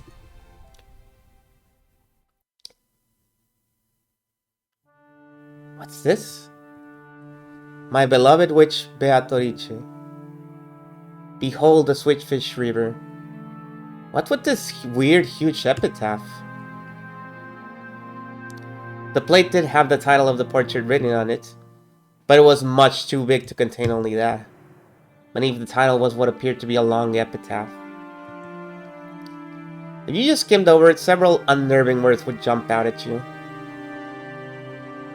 Incredible, isn't it? Grandfather had that made. Pretty deep, huh? Huh. I know. It's the place where the gold's hidden. Wait, is it that story about the Ushinomiya family's hidden gold? Now there's another thing I remember from long ago. Hold on, Aniki, is this for real? Grandfather had this made, but he never said anything about this picture or the epitaph. Even so, amongst the family, it is often whispered that it indicates the location of Grandfather's hidden gold. And that he will relinquish the inheritance and the gold to the person who solves the riddle. Oh. I heard that too. Lots and lots of gold. Well, something like that. Something like 10 metric tons of gold bars. I think it's fake though. Still, when you read about an epitaph like this, it almost seems real. I think I already explained Grandfather's upbringing. No, you didn't. Tell me again. But let me also mention that Ushinomiya family's Legend of the Gold. In which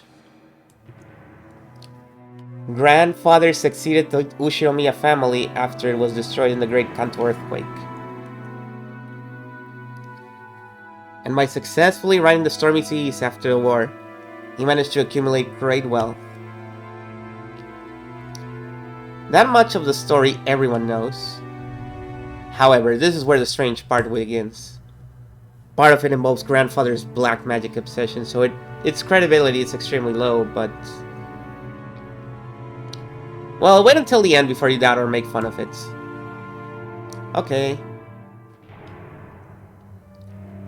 Hello, Yoshimalo. After the war, grandfather correctly predicted what the future would hold, and won in a huge gamble, accumulating a vast store of wealth. But there's a mysterious legend about how he gained his initial funding. Because even though they established that he was technically a Nepo baby, the money ran out before he could actually get it, because of the earthquake.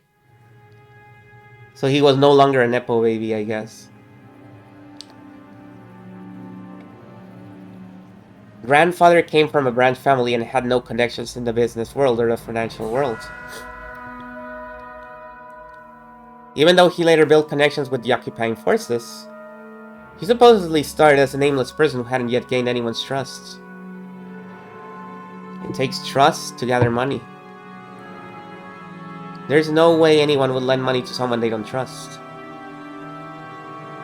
How did grandfather, who had no reputation at all, manage to obtain his first vast chunk of funds?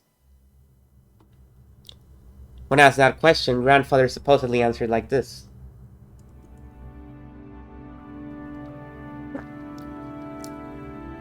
On a certain day, I encountered the golden witch Beatrice. Grandfather then went on and on about his continuing research into alchemy and techniques for summoning demons in order to become a great magician.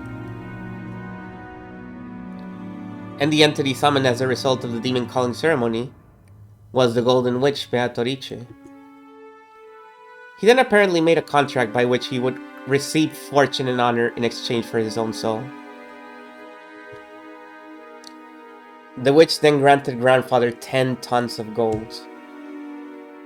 Grandfather used this gold as collateral to prepare a vast quantity of funds, which he then used to multiply his wealth many times over and revive the Ushinomiya family. Seems the story is so old that even our parents were told it when they were still children.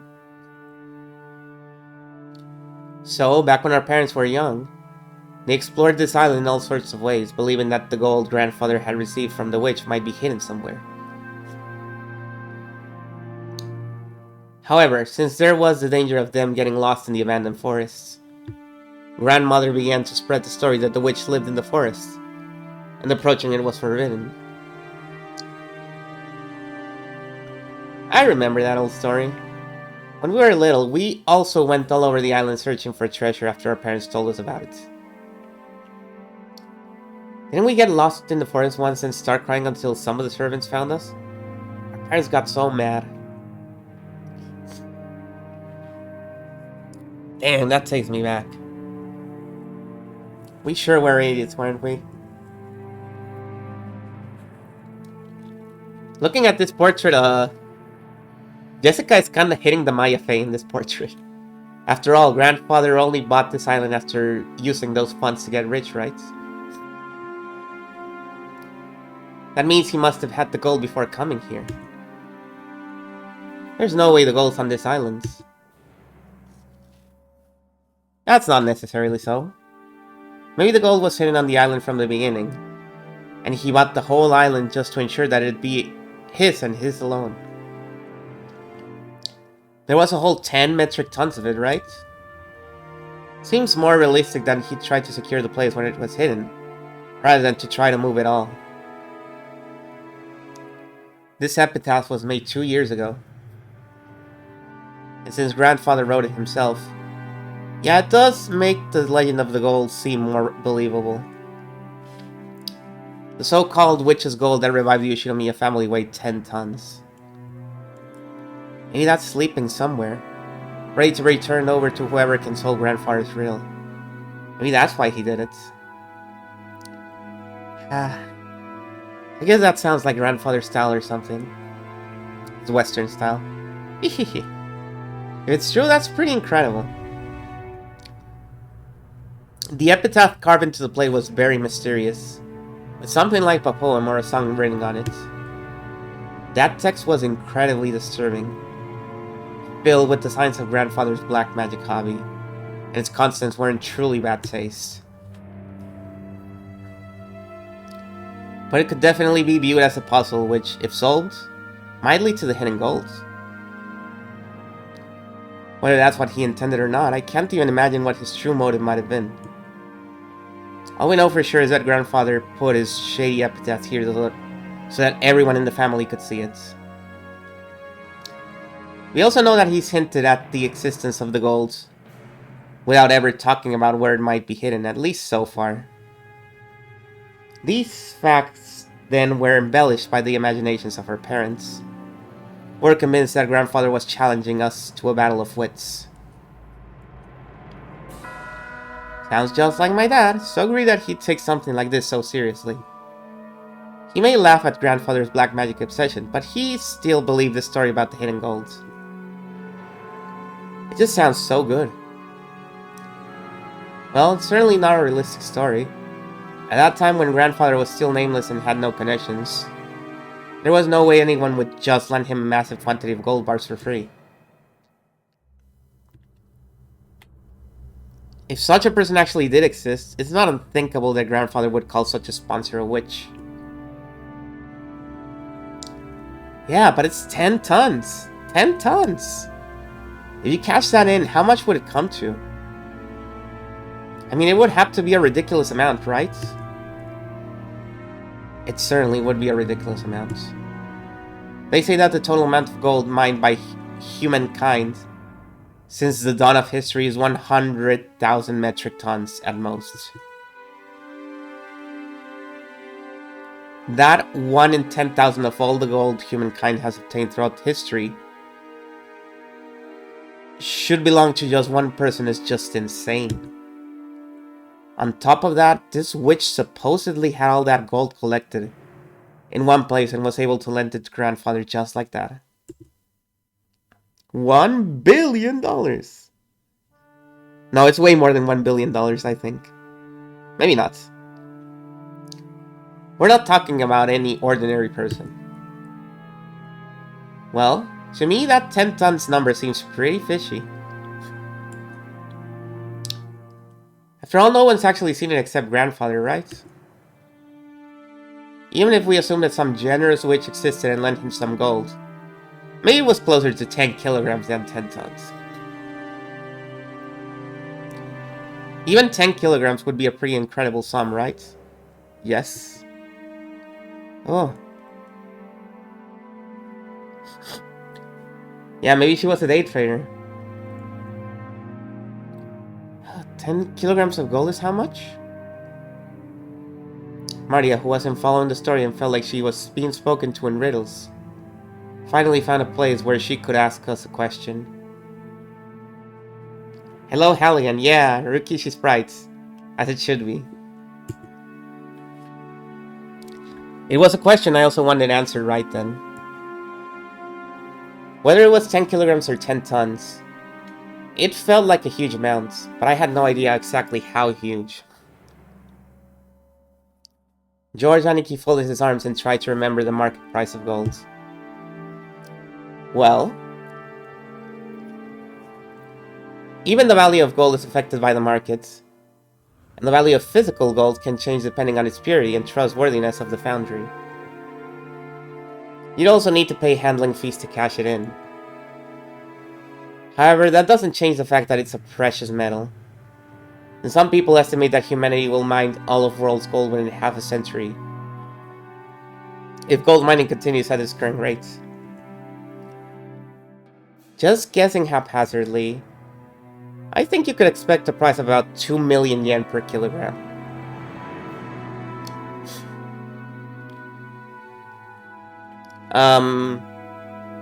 Oh, 2 million yen per kilogram, okay. How much would a literal mountain of gold which would be worth? Would not crack the... Yep, I can imagine. Oh. Just now I randomly said 10 kilograms since it sounded smaller. But even that would be worth 20 million yen, wouldn't it? Yeah. Huh? I weigh 28 kilograms. which means that if we had Maria Chan's weight in gold, we could estimate its worth at over 50 million yen. That's just unbelievable. How much would 10 tons be then? 10 kilograms is 20 million yen. Which you multiply by 1,000, so 20 billion? Yeah. 20 billion, correct. What the hell? How much is 20 billion yen actually worth? We can only measure it relative to our own pocketbooks. Anyway, let's say that the person's wages over a lifetime are over 200 million yen. You grow up and work like crazy, sacrificing your life for your company, and you're finally freed as you approach old age. Everything, including retirement money, might add up to about 200 million yen. In other words, that's the amount of money that will be made throughout a human's life.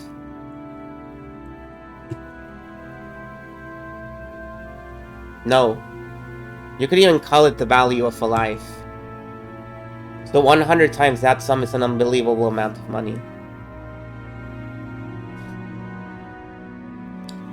If you work from age 20 to age 60, that's 40 years of work. So it's equal to 4,000 years of work wages. If you work every day starting from the Jomon period, you'd only reach that number about now. Oh. Is 20 million yen a lot? Heck yeah, it's a lot. Maria, you love shortcake, right? You could buy more shortcake than you could possibly eat for the rest of your life. However, well, that might be possible with 20 billion yen in cash. I don't think it would be very realistic to have that much in gold bars all in one place. Just as I said, gold is extremely heavy, so it isn't exactly convenient as a method of storing wealth. Sure, you could imagine someone gathering their fortune together as incredibly high-value stocks or precious gems. You often fear of people who trade their wealth for precious gems, so that they could carry it around with them during the chaotic times of the war. But you don't usually hear stories of people exchanging their wealth for gold. Especially not these days. It may be heavy, but it's the most trusted and stable form of wealth internationally. So maybe that was important? For example, bonds are just scraps of paper if the whole country goes under.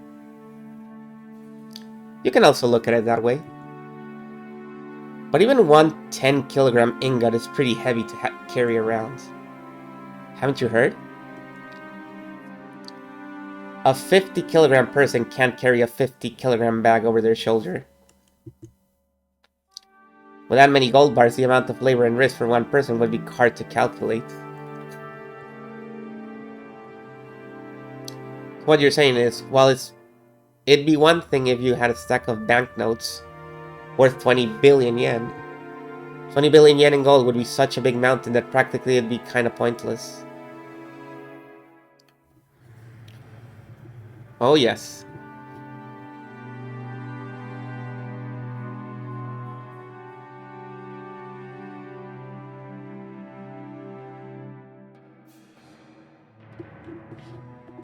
Move along, dudes. No. We love talking about money. That's right. Although the legend of the gold does have a pretty interesting ring to it, just the part about the 10 tons of gold makes it pretty much impossible. Here's to 20 more minutes, hell yeah. If you think about it logically like that, it sounds obviously fake. Kinda brings you back down to reality. Anyway, that's grandfather for you. May he exaggerate the story of how some kind, wealthy person gave him a loan by saying he got 10 tons of gold from a witch. Even the number 10 tons feels pretty symbolic. You mean like his gratitude for the money he borrowed was worth 10 tons of gold or something? Maybe some rich man's leisured wife generously granted it to grandfather. And maybe he started calling this person a witch. I see. Jessica's example isn't bad. Someone who generously lent a huge sum of money to grandfather when he still had no reputation might as well be called a witch. We are debunking the myth in real time. Grandfather in shambles. Like, no, my witch! Furthermore, grandfather actually did use that money to build a vast amount of wealth later on. The fact that this person was so great at judging people might also justify calling her a witch. Also, since she went to the trouble of lending all that money, she might have enthusiastically overseen how it was spent. The decision to unexpectedly get involved with the occupying forces and profit from the Korean War demands might have been inspired by the witch herself. That might explain why he claimed to have received both wealth and honor from her. I see. So in other words, this witch lent grandfather the funds necessary to revive the Yoshinomiya family, and he owed her big time. And then he felt so grateful that he had that huge painting drawn and displayed. Yeah, it's not that crazy a story. It's even possible this person was an old granny who looked like a witch. Maybe grandfather idolized her and that's why he had her drawn to look so beautiful. I'll bet if we ever did meet this person, she wouldn't be nearly this pretty. And that's possible. Name Beatrice sounds pretty Western. And if you think about how everyone in our family has Western names, maybe even the name Beatrice is the result of grandfather trying to rearrange some Japanese person's name to make it sound Western. I get it. That means this pretty girl doesn't exist outside the picture. Guess that means I won't be able to rub those elegant breasts. In the first place, isn't having a witch pretty bizarre by itself? Like, you could find something like that anywhere on Earth. I laughed and made fun of the witch, trying to distinguish myself from the kid I was 6 years ago, who feared the witch of the forest when Maria tugged on my sleeve. I could tell by how hard she pulled that she was a bit upset. What is it, Maria? Oh! Beatrice exists! Maria stared up at me. She had on her usual sour look, but I could tell she was angry by the color of her eyes. Witches exist! Witches exist! Oh! Well, sure, they do exist. If you turn the TV on and watch anime or something. Like a fucking baby. Exist! Witches exist! Ugh! I started getting impatient, not knowing why Maria was jumping on me like this. Then Jessica tapped me on the shoulder and whispered, "Dumbass, you're smashing a kid's dream. Maria really believes things like witches and Beatrice exist." Come to think of it, Maria-chan, in social studies at your school, when you were asked to write about what you wanted to be when you grew up, you wrote a witch, didn't you? Maria nodded seriously. Tears started to run from the corners of her eyes. I see. To a girl who wants to become a witch in the future, the existence of Beatrice was proof that witches do exist in this world, and was therefore an image that she yearned after and admired. Exist! Exist! Witches exist! But Battler still doesn't believe. Oh! It's okay, witches do exist. I believe it. George and Nikki kneeled down and hugged Maria's head. Watching this, Jessica poked my side. So that's what it is. It's like shouting that Santa Claus doesn't exist in front of a child who believes in him on Christmas Eve. Psych, bitches, it's all true, that's not happening. Or maybe it is, who knows. I'm not the kind of guy who likes to shatter kids' dreams. No? Oh, I'm sorry. I wasn't trying to make fun of your dreams, I apologize. Beatrice does exist. Even now, she's living in the forest and comes to the mansion every night to peek in and see what everyone's doing. So you shouldn't go into the forest. At night, you mustn't stare into the dark forest. You might be seen by the witch of the forest, Beatrice. After all, grandmother said so. Oh, really? Adler really believes? Yep, I believe. Sorry for down it. On his pocket, you can tell he's crossing his fingers. Come on, let's make up. I stuck out my hands, Maria grabbed it with her tiny hands, and we made up. Maria didn't grumble any more than that, so George, Aniki, and Jessica were relieved. Stay out of the steam tunnels.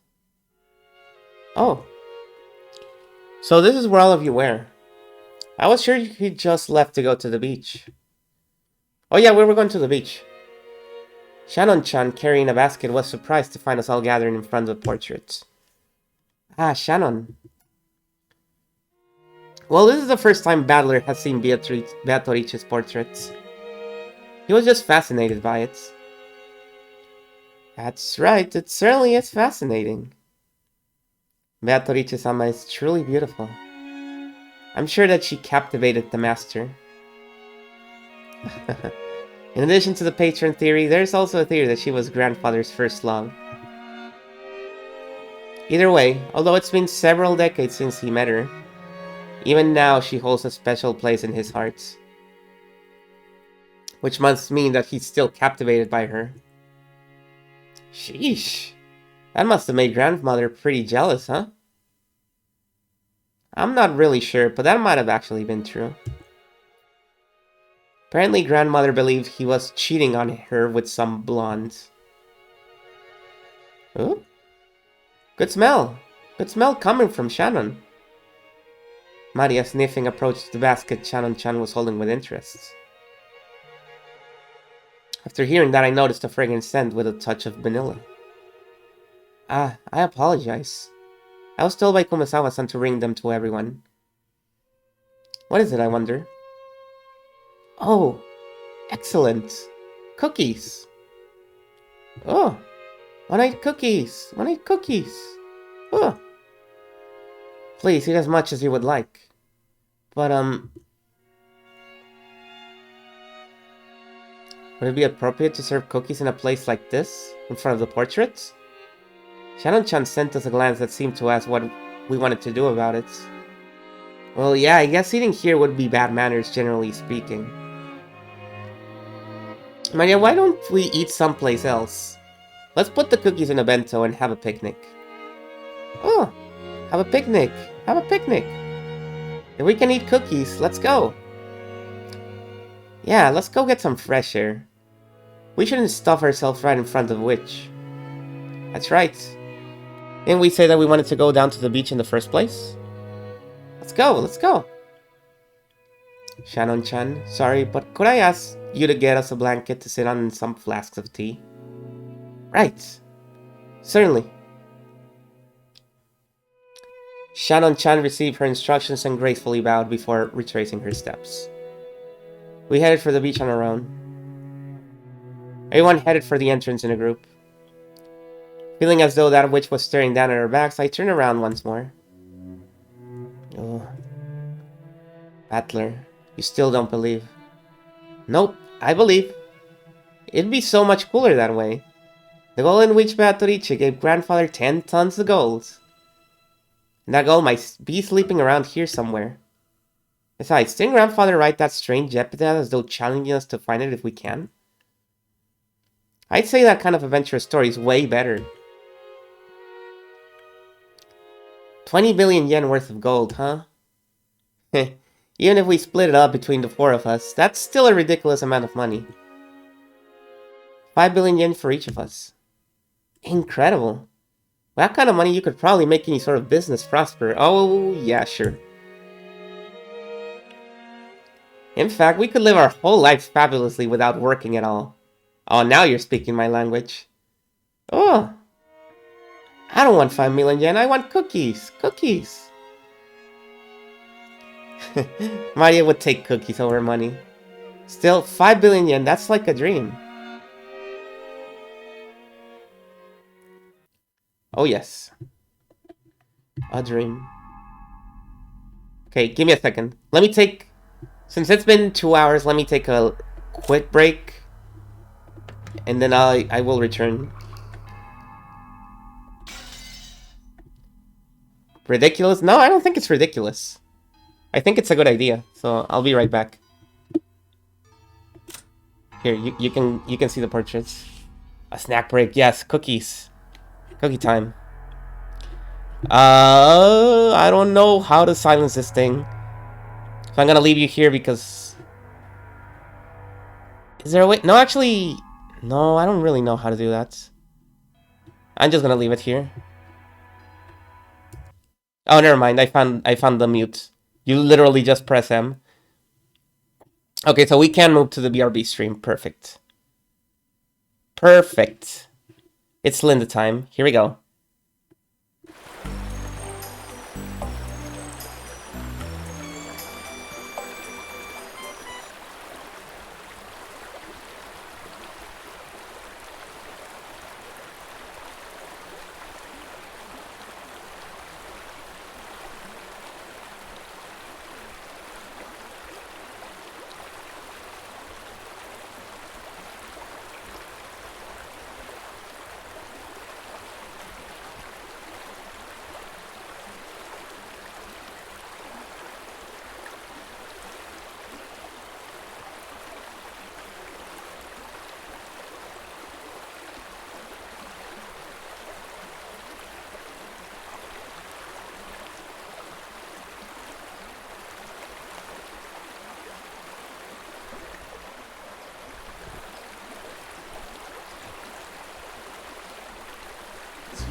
Hello.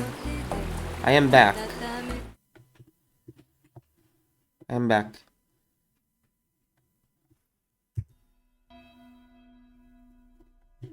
I very quickly discovered how to reuse the unmute. Yeah, hopefully you enjoyed the Linda. It was nice. Well, I say, I can't hear it. Hello. Hello, Fire Mountain. Ridiculous. Is it possible you all truly believe in Father's legend of the gold?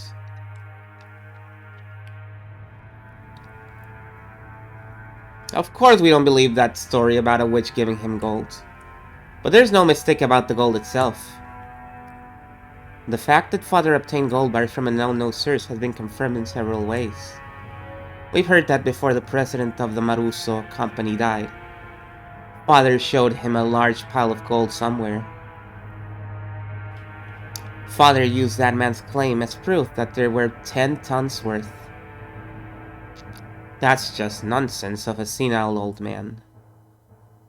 Along with Father, he was just fabricating a story. You can't take it seriously. If that gold didn't exist, we wouldn't have been able to gather so much funding. Before the president died, he was a person with such a sincere personality that he earned the respect of many in the business world. He wouldn't have become a partner to such fraud.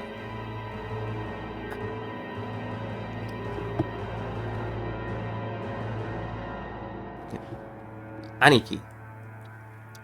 The president of Maruso definitely saw it. 10 tons of it, clearly with his own eyes. Even more, Dad let the president take one ingot at random and have it examined. The results of the examination showed that the 10-kilogram ingot was 99.99% pure. He said that the Ushinomiya family crest, the one-winged eagle, was imprinted on it. Almost instantly, the Ushinomiya legend of the gold spread amongst the fixtures of the business world. Gold from an unknown foundry was a poor rate of conversion into money. Thinking that it was a chance for decisive profits, they accepted it as collateral, and as a result, Father was able to receive massive loans. Is there no limit to the absurdity you're willing to accept? How old are you people? Are you still taking that nursery tale you heard as children seriously? Where is the proof that this 10 tons of gold even exists? Are you just parroting the lies of Father and a few of those close to him? Of course it's just a story. But still, Aniki, the amount of money that raised required a suitable amount of collateral. Even if the gold itself was just a rumor, it's an undoubtable fact that he showed them a treasure of comparable worth. It was just an illusion of money created by our penniless father. He acted as though he actually had gold that didn't exist, fooling his sponsors. It was probably the gamble of a lifetime. Luckily, his use of those funds proved successful. If the Korean War demands hadn't come and the Ushinomiya family had not been restored, family would probably have been hounded after as the crook of the century. So, are you saying that the gold never existed and father made it all up?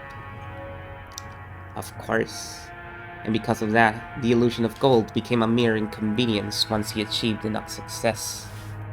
That's why, later on, father added all that a bit about a witch and black magic, weakening the credibility of the entire story. In other words, he revealed that the illusion of the gold was a fabrication. If he claimed to have received the gold from a witch, no one would believe that it existed at all, right?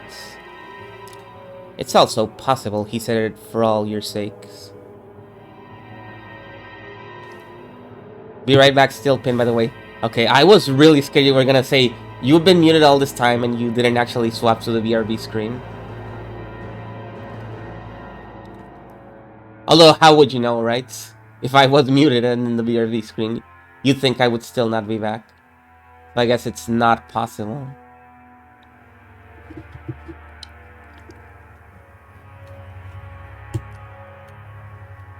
Nevertheless, here comes some stupid offspring wanting to divide up his non-existent gold, along with the rest of the inheritance.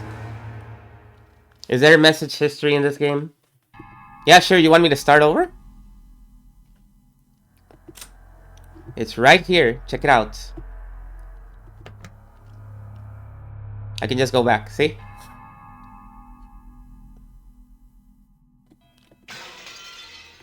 Okay, yay!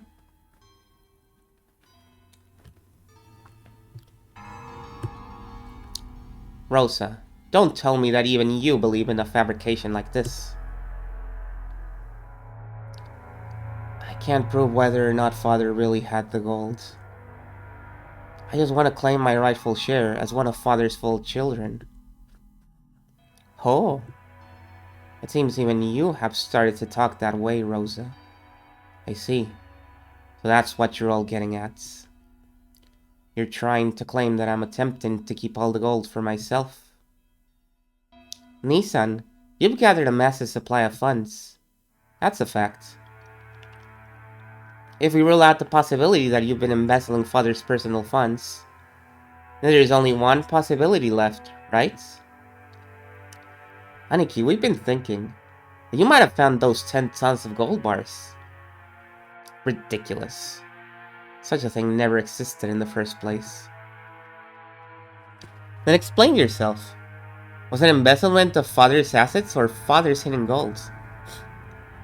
How could you have gathered so much funding if not by one of these methods? Even I have many friends in the political and financial realms. I have earned their cooperation, nothing more. And on that matter, I have no responsibility to explain myself to you. You understand, don't you? There's some topics that ought to be not spoken of. I feel like I recovered from that stumble pretty good. If you insist on that point, that's all well and good for now.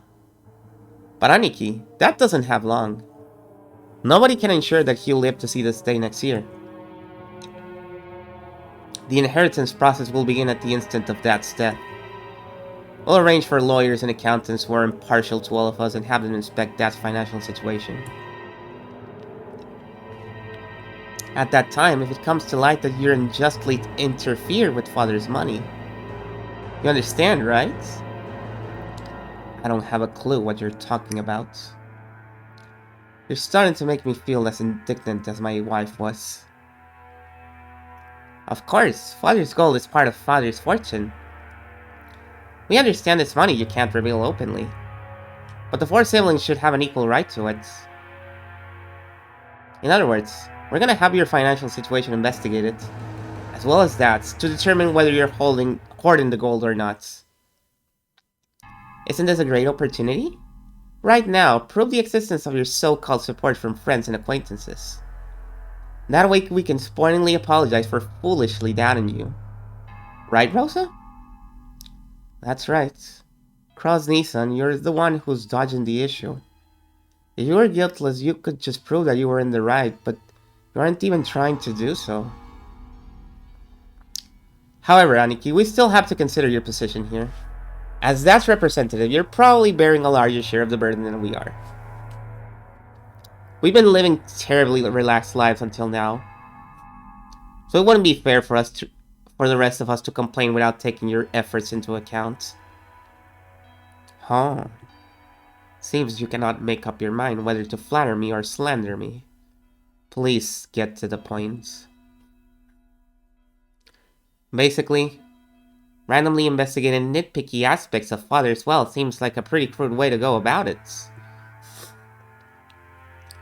As you said, Krasny-san, there may have been movements of money that are difficult to explain. We've come to consult with you today while fully aware of that point. Both sides stand to gain from talking about this now.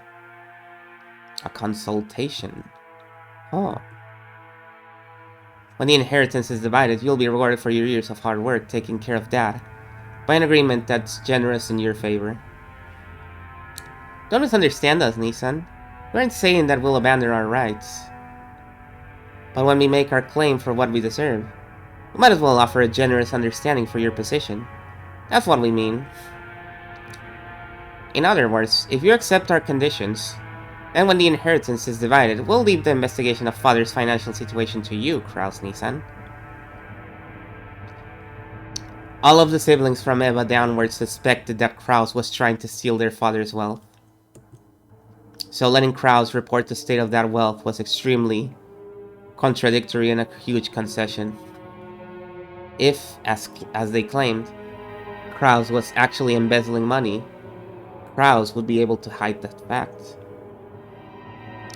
Besides which, it'd be impossible for him to control the distribution of the inheritance in a manner favorable to himself. Kraus, realizing that this sounded too good to be true, couldn't help but feel suspicious. He couldn't help but worry about what they'd ask for in exchange. Huh. After mistrusting me completely, you now say that you're willing to restore your confidence in me as the eldest sibling? So, what is it you want in return? Just what we deserve as siblings. You aren't the kind of person who'd steal Dad's property. But you also aren't being financed by some patron. Considering all that, there's a certain explanation that satisfies the rest of us. Nissan, you found 10 tons of gold and used that as collateral to gather some funding. Yes, just like Father did in the past, right? If that's the case, there won't be any funny business in Father's finances. You've always been a good son, looking after Father. Why'd we mistrust a person like that? You're being so roundabout, I can barely understand you. Please speak in clearer and more practical terms. Our first condition. Aniki, you must admit that you found that gold. Are you asking me to admit I possess gold that doesn't exist? Our second condition. You'll acknowledge that each sibling has a right to a share of the gold, and you will pay out those shares. How foolish. With that non-existent 20 billion yen of gold, that would be 5 billion yen per person. Are you telling me to pay a total of 15 billion yen? Ridiculous. Keep listening till the end. We know that much money can't just pop out of nowhere. We're not asking you to make an impossible deal. Of course, regarding the portions of the gold, we plan to reward you plenty for your hard work until now. Our third condition. The portion of the gold to the one bearing the title of successor to the Yoshinomiya family, head of the family, will be 50%. The remainder will be considered the fair share of the siblings and divided up. Of course, this also includes you, Krasny-san. Of the 20 billion, 12.5 billion will go to Aniki. 2.5 billion will go to Evanesan. 2.5 billion will go to me. And 2.5 will go to Rosa. That division scheme makes me so grateful I could cry. So you're saying, for the sake of the gold that doesn't exist, I must pay you 7.5 billion yen. What's wrong? Nissan, your share is 5 times the size of ours. These are such good terms, I'd be jumping for joy. Our fourth condition. The gold will be liquidated and distributed along with the inheritance at the time of father's death. However, as a deposit, 10% of our portions are to be paid to us promptly. These payments must be made before March of next year. What do you think, Kraus-Nissan?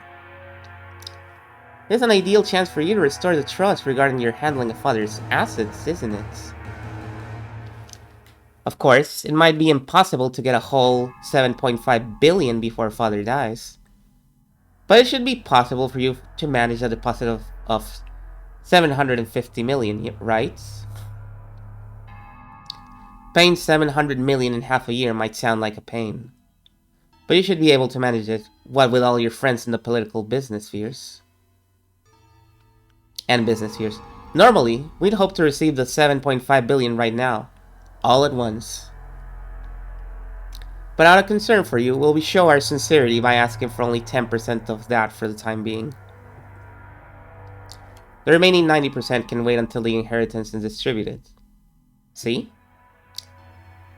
Even you'd be capable of managing a mere 10% to show your sincerity. So, you're saying to sell me the right to assess father's financial situation for 700 million yen?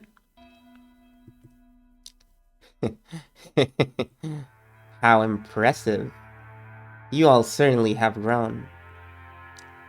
To think that I'm now the one being offered deals. Nissan, if you accept these terms, the rest of us siblings will leave the investigation of father's assets to you. However, the results of that investigation will be subject to scrutiny. It's only natural, right? We'd be so sad if you managed things so that our 7.5 billion share shrank. We'll avoid complaining as a general rule. Just make sure you do it neat and tidy. As long as you don't try anything that's blatantly obvious, we got no intention of steering things up. Now we see why. Yep. We want our inheritance quickly too. We don't want it to get all drawn out and left hanging. If a complaint is made, who could carry out the follow-up investigation? We don't mind if it's you. This is probably the first and last chance for us siblings to reach a consensus. I believe it won't come to that.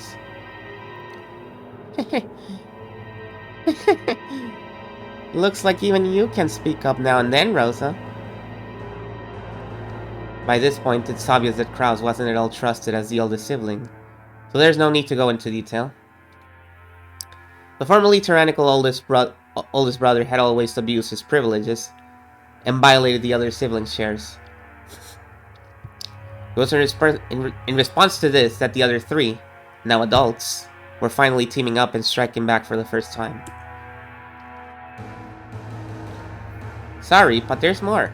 Our fifth condition. This decision must take precedence over father's will. Later on, we don't want some will to appear and make this decision completely irrelevant. I see that you're very cautious. Then let me ask, if the gold really were found, what would you do? Since you're making up payments to us for what the gold's worth, the rest of us really don't care if we ever see the gold or not. You can think of our share as an advance payment. It's good to have dreams, isn't it? You plan to turn this island into a resort, right? You might stumble upon the gold by chance during construction. Eva let out a high-pitched laugh. Kraus watched but didn't even flinch. Let me add a second condition before I accept. In the situation that any sibling other than myself finds the gold, they will immediately turn it over to me. Yes, of course. We'll hold on to it for you. It was a play on words. Of course, the others, who were forcing Kraus to pay money for some non-existent gold, wouldn't say Kraus his portion if they actually found it. From the beginning, this deal had been nothing more than a threat directed at Kraus. Regardless of the actual facts, it was still extremely likely that Krause was embezzling his father's assets. When Kinzo faced death at last and has his inheritance distributed, some unpleasant facts would surely come to light.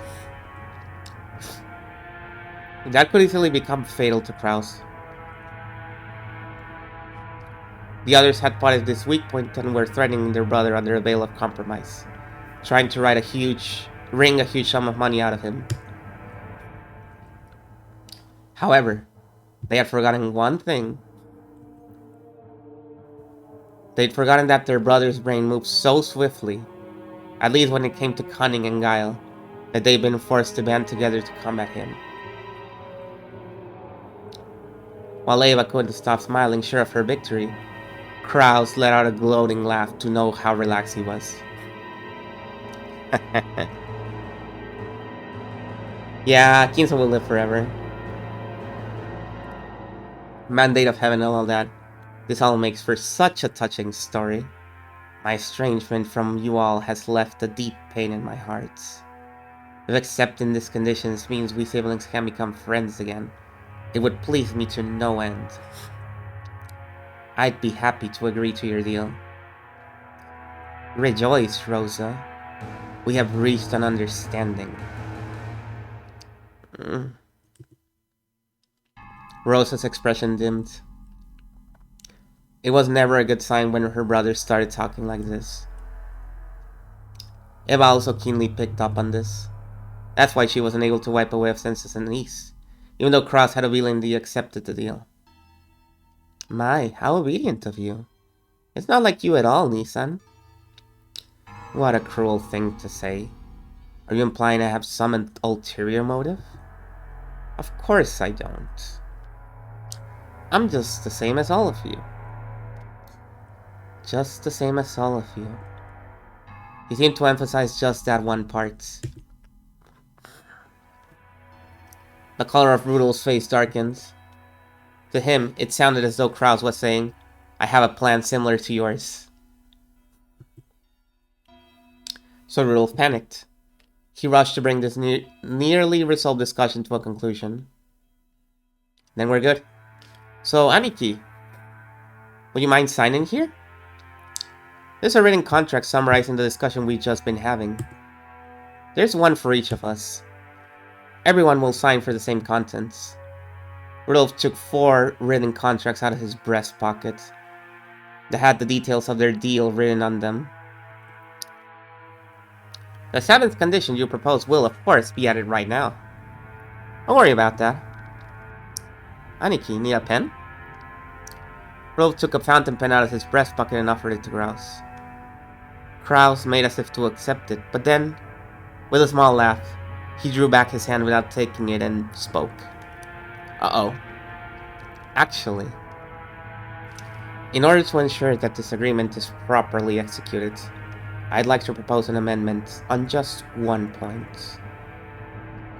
As soon as Krause said that single sentence, all of the siblings felt as though something ominous was creeping up their backs at the same time. That won't do. We already decided, haven't we? Just stay quiet and sign it. Why are you in such a hurry, Eva? Of course I'll sign.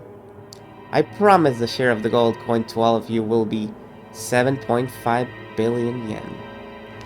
I also promise that when father's inheritance is distributed, I will cleanly and neatly liquidate it. However, there is one point that I simply must insist that you compromise on. What are you talking about? What don't you like? The part about promptly paying 10% of your share, 750 million yen. As you pointed out, my financial situation is far from prosperous. While I can guarantee that I will collect on various future investments, I must admit that I'm quite poor at the present moment. In short, I have absolutely no money that I can move around right now. I am incompetent, and my business sense is dull. Since I am the loser you all claim me to be, I don't have the power to move 750 million yen in just half of a year. That can't be true. Are you trying to deceive us with such a half-baked trick? At the time of the division of the inheritance, I will liquidate everything at once. Remove the condition that I must pay you 10% in advance. That is the only condition under which I'm willing to sign. Krau's Nissan, that 10% is nothing more than a number to measure your sincerity, isn't it? All things being equal, you shouldn't have any room to negotiate at all. We're doing you a huge favor by offering to let things slide for just 10% in good faith money.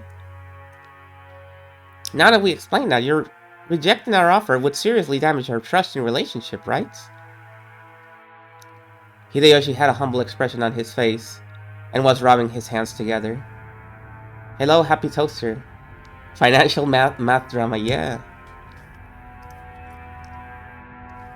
But his eyes weren't calm at all.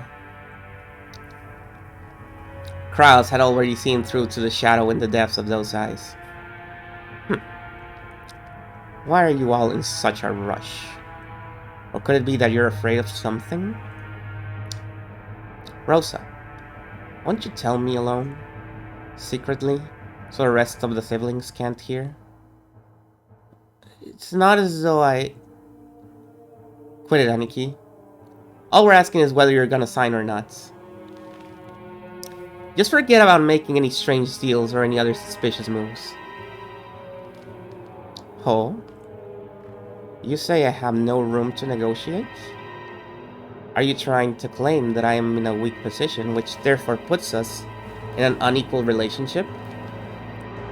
Shivers began to crawl up Rudolph's back. He began to feel himself getting overwhelmed by the height of his brother's completely insurmountable wall and the long shadow that had existed since they were children. Shouldn't deals be made between those on even footings? From my perspective, this deal will help restore the long-lost trust of my younger siblings and deepen the love between us. Oh.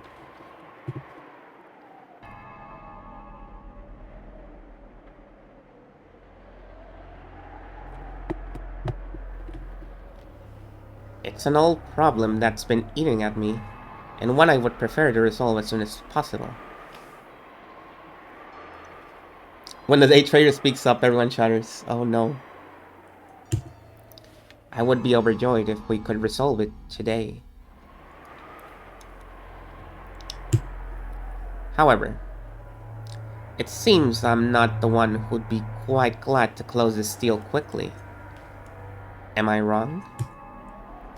Kraus stared at each of his siblings. They avoided his gaze with an animal-like instinct. Only Hideyoshi was slow in avoiding it. So he was caught by Kraus's gaze. Hideyoshi-san, I hear your company has been doing extremely well lately. At a brisk pace, it went public, and both its track record and stock prices have soared. I'm truly jealous. We aren't here to talk about my husband. However, it is unfortunate that you have neglected your stockholders. It's even more unfortunate that you were unable to solidify your base when you became stock listed. Before you realized it, some bad-natured colleagues of yours had brought up a huge share of your company's stock, right? How could you know about that? The same way you knew about me. If it's possible to collect evidence proving that no one would offer a loan to me, then it's possible for me to collect evidence on you. Is it really so unexpected as that? Kraus grinned broadly. In contrast, Hideyoshi-san's face was rapidly turning pale. Hideyoshi's company was a restaurant chain management company that he started from nothing. Thanks to Hideyoshi's management efforts, the company had achieved success repeatedly expanding its range, and the petition to make it a stock-listed company had recently succeeded. The greatest advantage of being in the stockholding system is that you can sell stock certificates and gain a large amount of finances. Yeah. There's no disadvantage to being in the stockholding system. That's true. It's all good. That amount tends to be far greater than a business's normal profits. It's always grabbed to have a bunch of investors just giving me money for nothing in return. So, this is an extremely effective way to gather massive funds to expand a business even further. However, in exchange for financing the company, the stockholders gain certain rights. They're given rights that allow them to observe and guide the company they've invested in, leading to profits even greater than their original investments. This right is guaranteed to the stockholders, and they sometimes use it to dismiss ineffectual management. The right allows them to keep an eye on management and prevent the money they've invested in the company from going to waste. However, if they use it forcibly, they can eject the former management and take over the company. But that would never happen. After all, dismissing management and nominating new management are powers held by the general body of all shareholders. That power is determined by the majority decision of the stockholders. And people who hold more stock get to cast more votes. That's right. In other words, if some person or group holds a majority of the stock, they can freely chase out the old management and make the president anyone they'd like. If they want, it's also possible for them to make themselves president. Most companies take various defensive measures to stop malicious people from buying up their stock and threatening their position. Like ensuring that lots of stock is bought by those close to them, such as company employees.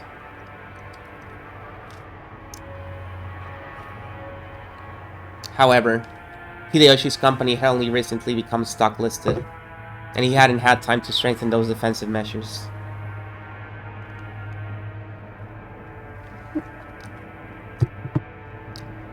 Or maybe Hideyoshi was so engrossed in the management of his company that he couldn't properly understand the dangers of being stock listed. It's hard to say whether he should be viewed as a kind-hearted manager administering the work of management, or a foolish manager who had his feet swept out from under him. In other words, there existed some people who wouldn't let him get away with that naivety unscathed. They began repeatedly buying up stock in Hideyoshi's company, rapidly gaining such strength that they couldn't be ignored. Then they sent anonymous documents to the shareholders in an attempt to gain control of a majority. The documents read, "The current management continues to make pointless investments and is ignoring the needs of the stockholders. Let us force the current management to retire, cut the current wasted investments, and let this company be born again as one that gives more back to the stockholders." That's crazy. A business would just do that? It's very difficult to make the actual state of a company's management known.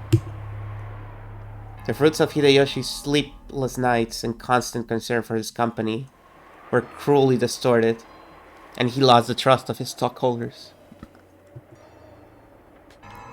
Thanks to these efforts, this group had almost collected the majority of the company's stock. At that point, even Hideyoshi noticed and started to buy back the stock. But the stockholders realized that the company was undergoing an acquisition maneuver.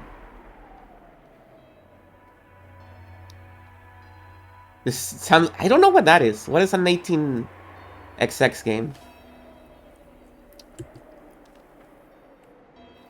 And each demanded a ridiculous price for the shares that Hideyoshi was trying to buy back. They continually tortured Hideyoshi, who had no leeway in the negotiation of the price. One of the certainties of capitalism mentioned. Let's go! I wish I had a Bubusela noise that I could just turn on right now. Is that the price will rise when two parties vie for the same thing. And one of the certainties of democracy. That'll do. Thank you. Train board. Games where you buy and sell stocks in train companies. Oh. Yeah, maybe. Nah, probably not. It would be funny. One of the certainties of democracy is that the majority controls everything. And that you can buy votes. So in the end, whoever manages to buy up the most stock wins. Put another way, whoever has the most money wins.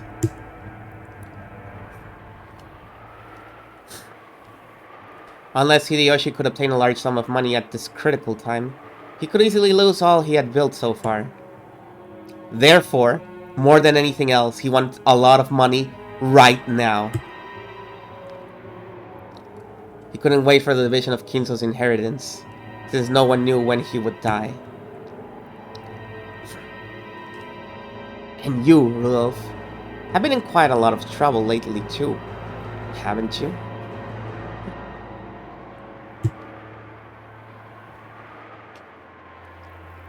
You know what? I can relate to that. I want a lot of money right now.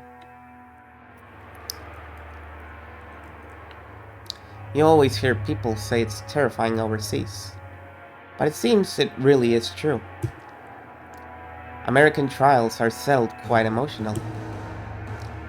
They never hand down generous judgments to foreigners. Weren't you advised by your lawyer that making a settlement with the other party would be more economical in the long run? What's this all about? Well, it's just some trouble from work. Oh shit, Kiria doesn't know. Oh fuck. Oh shit, it's over. It's over. No big deal.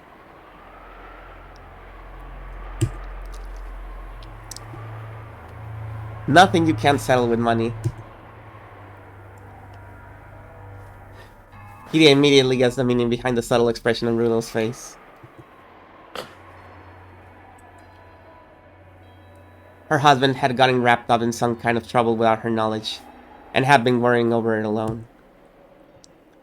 That's right. In this world, anything can be settled with money. It's kill or be killed. After all, it can even buy back the broken bonds between siblings. America is very fussy about the violation of rights. But with money, anything can be settled. Long live capitalism, baby! Though, rumor has it that the settlement money could be as high as several $1 million. Rudolph had been building a large amount of wealth with a certain type of niche industry. However, a niche is a niche. It definitely wasn't a business exposed to the light of day. An American corporate giant was trying to accuse Rudolph's company of violating their rights. For various reasons, it was thought that victory for Rudolph in this trial would be extremely unlikely. And he was being forced into an all-out surrender. But even so, there was a way for this to be resolved, with money. If he could just pay that money, it might still be painful, but he'd be able to pick himself back up.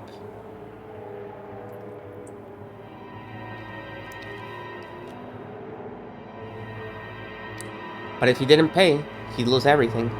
Real awesome and extremely ethical business. You know what I thought about? I thought about, oh man, what if Rudolph created Billy Bats? And he was being sued out of it. Like, no, you didn't create Billy Bat. I created Billy Bats. Now I'm suing your ass.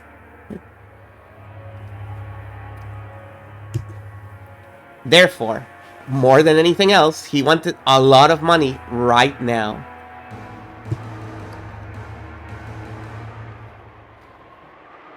Rosa, you're a good and noble little sister. You wouldn't get yourself involved in a dangerous money game. However... Oh, hello, Q! Hello, welcome, Raiders. What the... How's it going, guys? I hope you got a good stream. What are you guys up to? We are doing some negotiations with the family.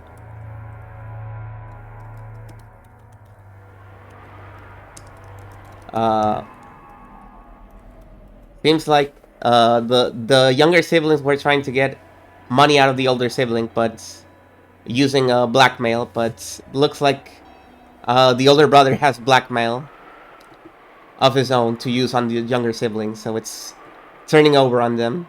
It's not good. It's a very delicate situation. Umineko, yes.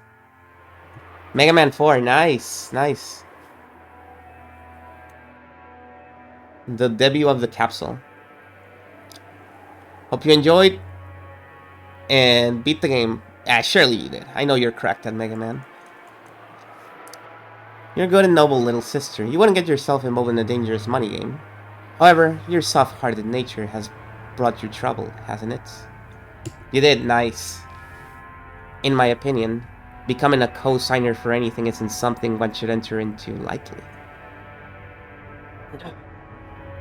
It's none of your business, Krasny-san.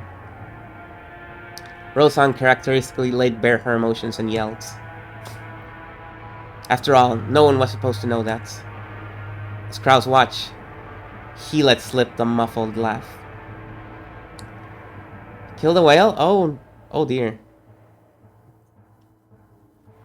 Without exception. Oh, you did, nice. I think every one of them, more than anything else, wanted a lot of money right now.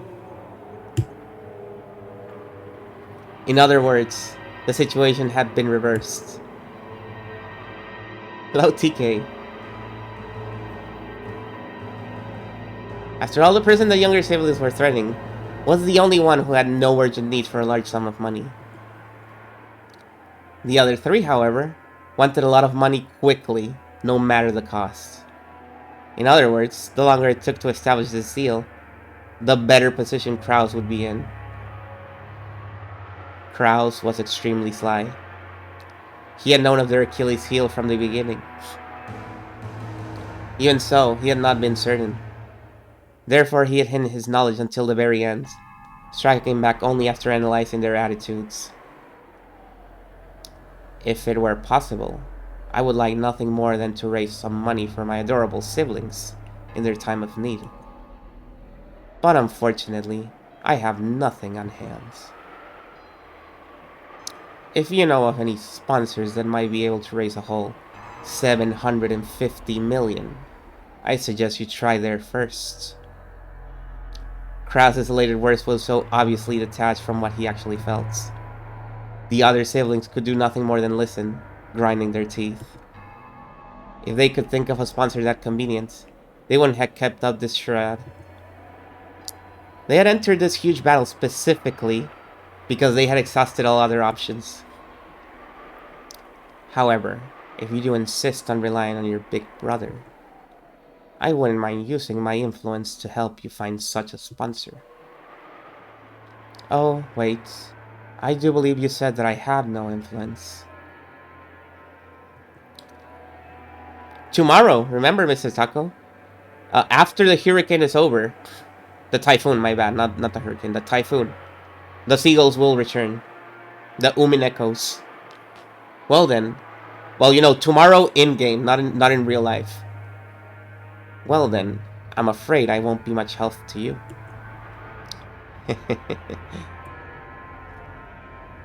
Kraus's low, gloating laugh began to fill the parlor.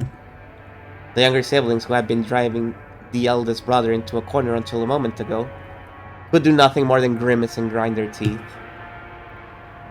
Eva, don't make me laugh, as if I've ever put myself in your debt. Don't make me laugh. Don't make me laugh. If we relied on you, how exactly would you help us? I told you, didn't I? All I can do is find other sponsors for you. Of course, I will negotiate for the highest interest rate possible.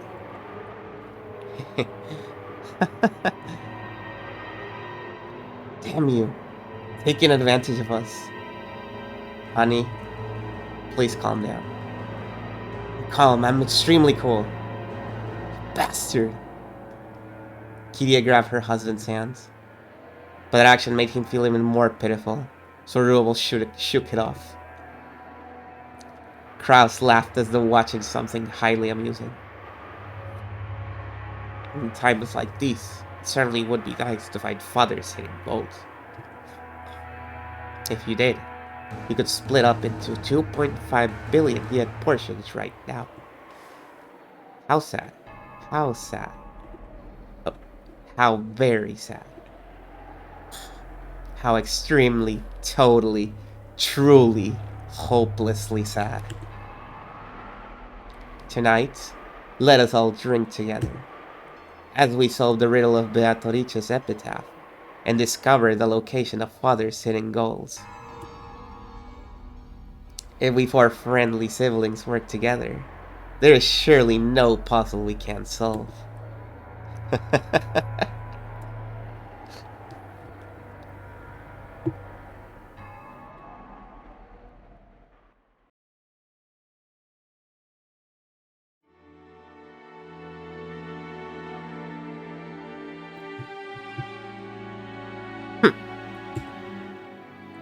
Quite an entertaining scheme.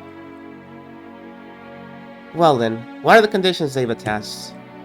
I don't know who's talking, so I can't do voices, sorry. Well, whether or not Kraus-sama actually discovers the gold, he'll pay Eva-sama, Rudolph-sama, and Rosa-sama a total of 7.5 billion yen for their shares. However, 10% of that will be paid before March.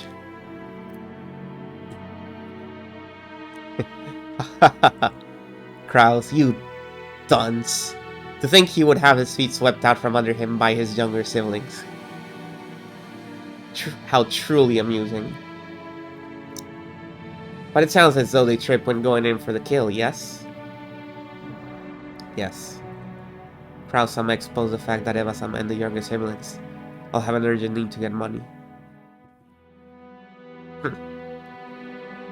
Is there even any need to expose such obvious facts? How woo! As Jar Jar Binks was.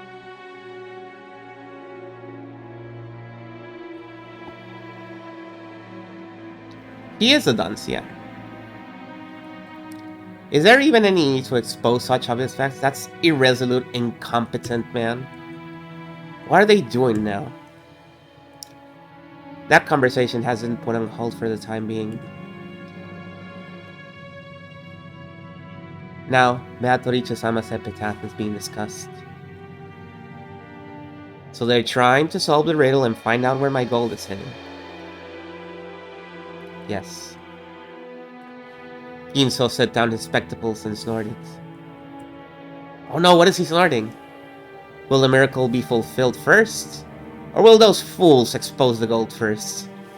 What a show this will be. At the very moment those fools solve my puzzle, I will suffer utter defeat.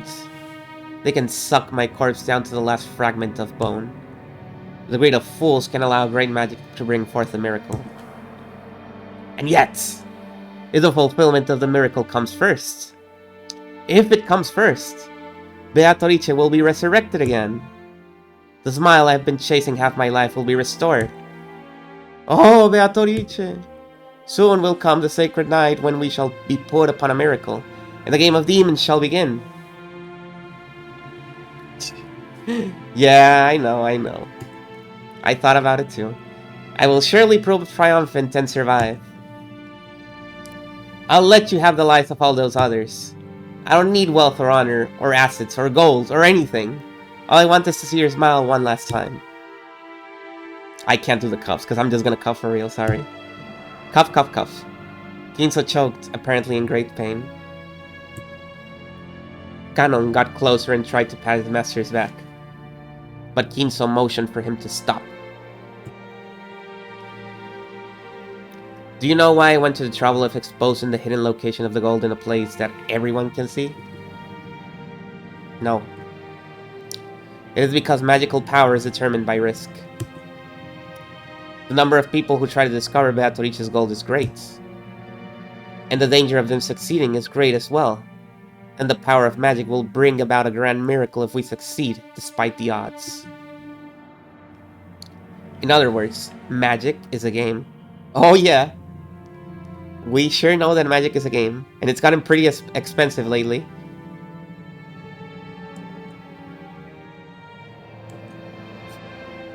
It's still the same day, that's right. It is not the case that the one who performs the best becomes the victor. The victor performs the best because he has been granted magic. Do you see? It is similar to how the miracle of life can be granted only after winning against the divine odds of several 100 million to 1.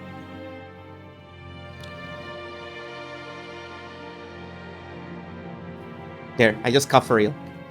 Is this a little difficult for you? My apologies. That's fine. It all comes down to this. I will give all that I have built up to the one who solves the mystery of Beatrice's epitaph. Wealth, honor, gold, and the inheritance of the Ushinomiya family. Everything that I have established. My children certainly aren't the only ones with the right to attempt to solve this riddle. Anyone who solves the riddle will have the right to gain everything. Even you. Yes. However, I couldn't possibly understand such a difficult riddle. Of course, I made it difficult, but you must try to solve it as well. That will form the seed that summons the miracle of my magic. If everyone attempts it and everyone fails, that will be that. However, if the miracles come together and give birth to magical power, it will happen. Beatrice will revive. That is why you must attempt it too. Everyone must attempt it, and in so doing, they will give strength to my magic. Do you understand? Yes. I will try. For a long while, Kinso repeatedly muttered to himself, agitated and clutching at his head. Kanon stayed where he was, alert and unmoving, until he was given the next order from his master. Kinso eventually realized this. Very well. Leave me. There is a bag of sweets on the liquor cabinets. You can take some with you as a reward. I'm not a child, sir. I'm fine. After all, I am furniture. So furniture doesn't eat sweets? Well, I suppose it stands to reason. In that case, leave me. I'll eat these sweets. Yes. Excuse me.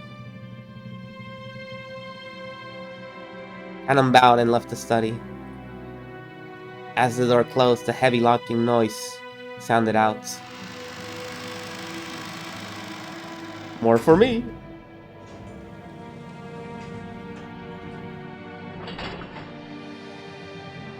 Hello, Pinsy. New schedule? Yes, we're doing this on Saturdays instead of Fridays. That's right. Hope you had a good Friday.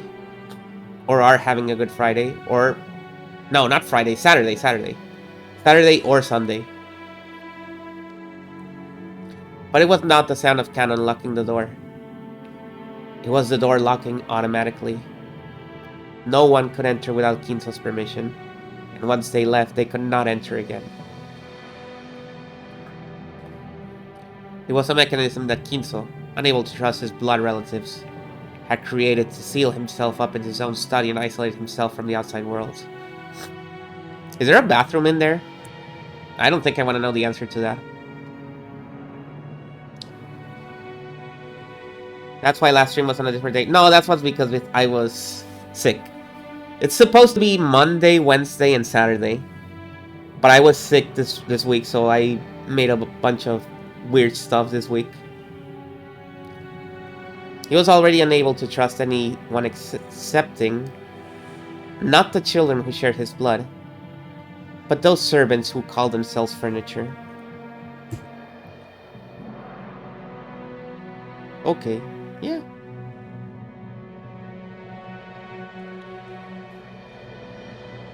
Nanjo-sama, how are you feeling?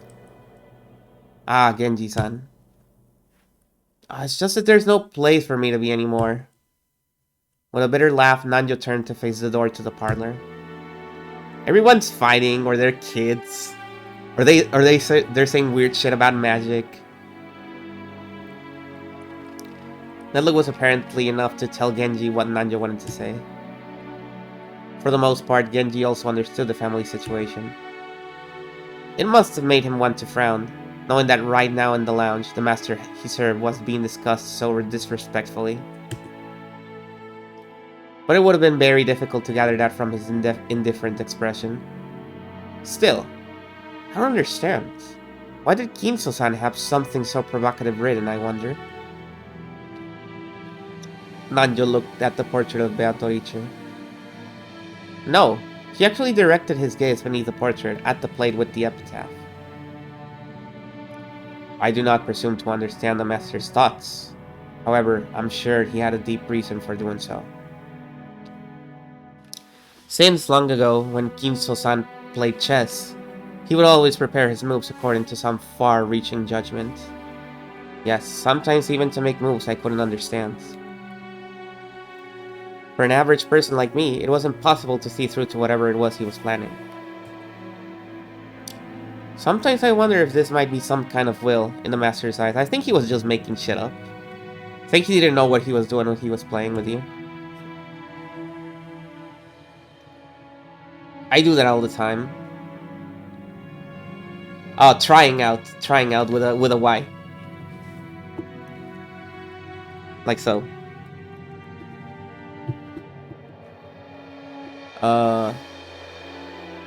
Sometimes I wonder if I meet some kind of will in the master's eyes. Perhaps he wishes to hand over his wealth and title to the one who can understand it. So you're thinking he may have wanted the four siblings to work together and solve the riddle? Before some outsider like myself solved it?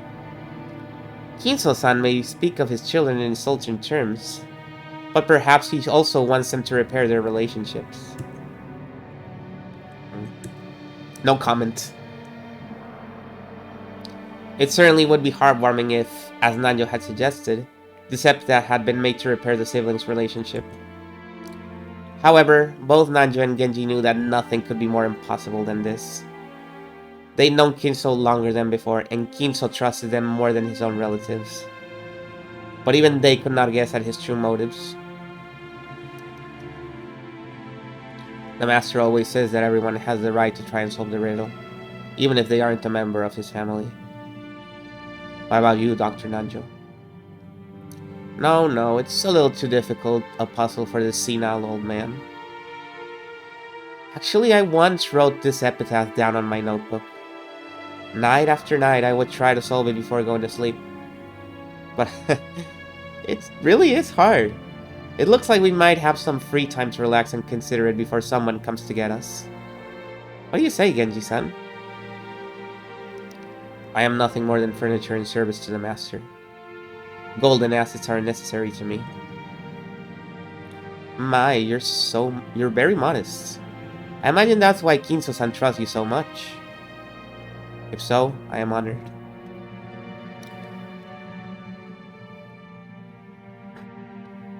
Yeah, it would be a high picker kind of thing, for sure. As Nanjo lightly laughed in response, he once again looked at the epitaph. Behold the Switchfish River running through my beloved hometown. You who seek the Golden Land, follow its path downstream in search of the key. The epitaph on the portrait called my beloved witch Beatrice goes as follows. The same thing, running from my hometown. You who seek the Golden Land, follow its path downstream in search of the key. As you travel down it, you will see a village. In that village, look for the shore the two will tell you of. There sleeps the key to the Golden Lands. The one who obtains the key must then travel to the Golden Land in accordance with these rules. On the first twilight, offer the 6 chosen by the key as sacrifices. On the second twilight, those who remain shall tear apart the two who are close. On the third twilight, those who remain shall praise my noble name. On the fourth twilight, gouge the head and kill. On the fifth twilight, gouge the chest and kill. On the sixth twilight, gouge the stomach and kill. On the seventh twilight, gouge the knee and kill. When someone gonna jump in the painting like Super Mario 64, Kimso definitely try doing that at least once. If anyone would try doing it, it's Kimso. On the seventh twilight, gouge the knee and kill. On the eighth twilight, gouge the leg and kill. On the ninth twilight, the witch shall revive, and none shall be left alive. On the 10th twilight, at journey's end, you shall attain to the power of the Golden Land's treasures, once and for the last time. The witch shall praise the wise and bestow 4 treasures. One shall be all the gold from the Golden Land. One shall be the resurrection of all the dead souls. One shall be the resurrection of the love that was lost. One shall be to put the witch to sleep for all time. Sleep peacefully, my beloved witch, Beatrice.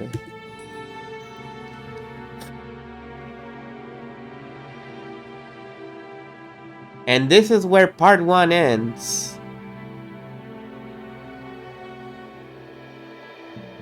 Right? Right?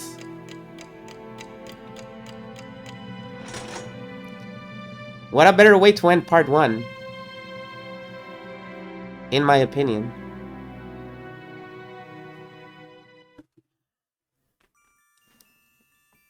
No. No, it continues.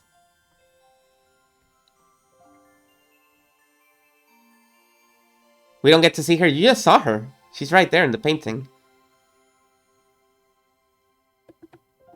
Oh, now they're discussing.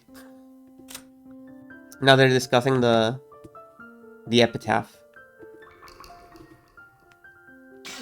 Got me. It really feels like the end, doesn't it? But it isn't. I remember when I played, I was like, oh yeah, this is the end for sure. Nope. So, on the 10th twilight, the journey ends. And you reach the Golden Land. You really are diligent, Maria. You did a good job writing this all down. Oh! I forget a lot, so I always write things down. I should do that. Mama told me to. There was a notebook inside the handbag Maria was always carrying around. And Beatrice's epitaph was copied onto it. Thanks to that, we were all able to challenge the puzzle of the epitaph while walking down this beach. Jessica and the rest had already tried to solve it several times, and had already gotten bored with it. However, since this was a first for me, I was so excited that I couldn't stop. The super genius battler is gonna solve the mystery. It really tickled my sense of adventure. Let's start with the first line. Behold the Sweetfish River running down through my beloved hometown. Where was grandfather's hometown again? I heard that before the war, the Yoshinomiya family had a mansion near Odawara.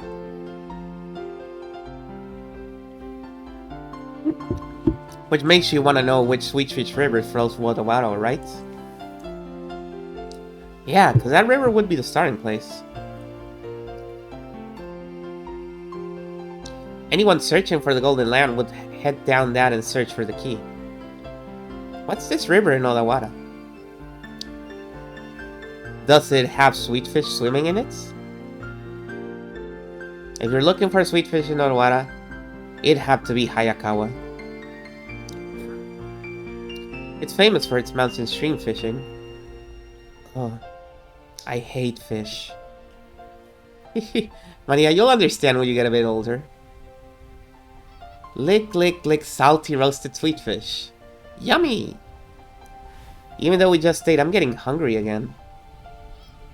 Shall I bring you a biscuit? Huh? Oh, sorry, that's not what I meant. Don't mind it. Shannon-chan was faithfully keeping us company since she didn't have any afternoon chores for a while. I would have thought that since she's a servant, the company us would force her to take care of us and tire her out.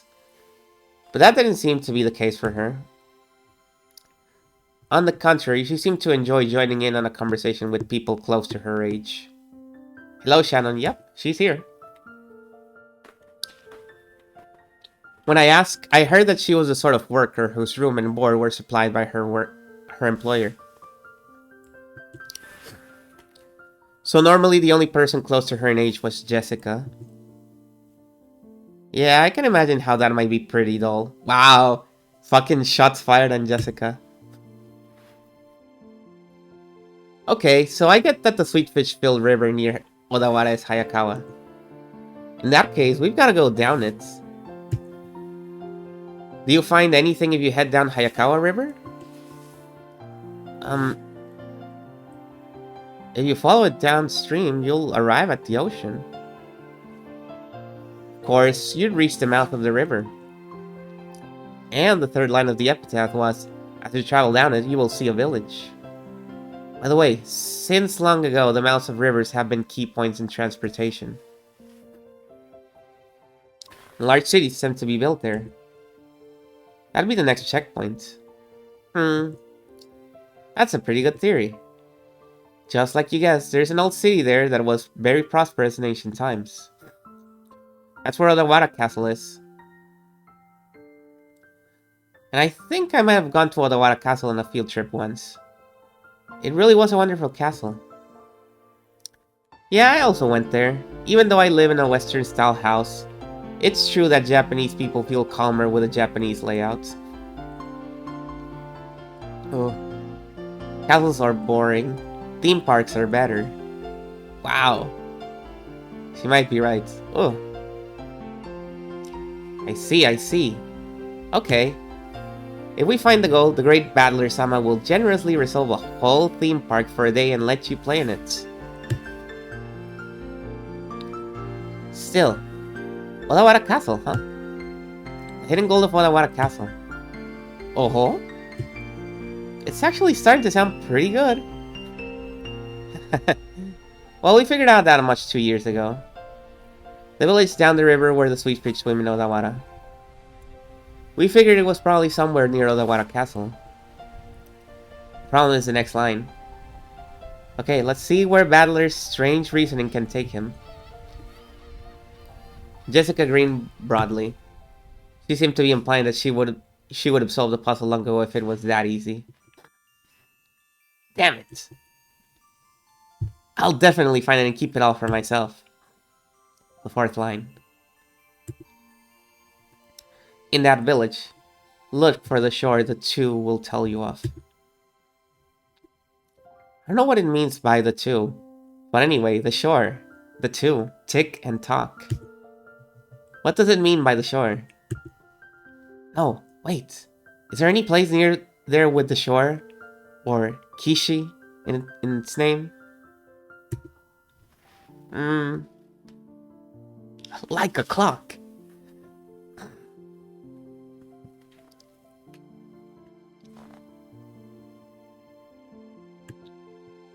I've heard there's a place called Sogakishi in Odawara. Huh? Wow, you sure know a lot about it. Heh, what could that mean? Shannon-chan, are you trying to solve the riddle and get the gold too? That makes us rivals. It's not like I'm interested in gold. I'm just interested in being very rich and leaving this house forever. It's just that George Sama told me about it before.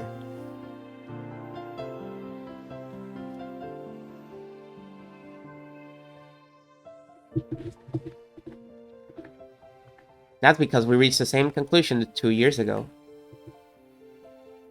We even went to the trouble of laying out a map and looking it up. It was about 5 kilometers to the north of Odawara. We definitely found a place called Sogakishi there. However, after that, we get stuck. The fifth line doesn't say where the key is hidden in that place. Maria-chan, could you read it for us? Oh. There sleeps the key to the Golden Lands. Oh, I could read it. So Akishi is probably large, and there wasn't even any house built there by the Ushinomiya family. I know what you're thinking. Shouldn't Maria not have trouble reading, considering she's like... What? She's like 9 years old, right? Well, remember, this is Japanese, so she's reading kanji. So it would still be hard for her to read kanji. And we don't know what kind of kanji Kinso was using in his epitaph. It could be very old kanji, with very uncommon symbols. So Akishi is probably large, and there wasn't ever any house built there by the Ushinomiya family. Not much we can do to find a key. Didn't she write it in her notebook? Well, she could have just copied it without knowing what it means. Or knowing how it's pronounced. Not much we can do to find a key in such a vast area without any hints. You're right. And without the key, we can't advance to the next line.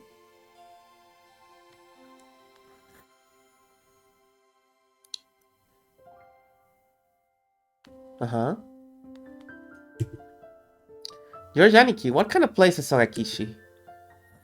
Let's see. I've never been there, so I don't really know, but according to the map, it's in the mountains. I'm pretty sure it was in the base of Mount Asama.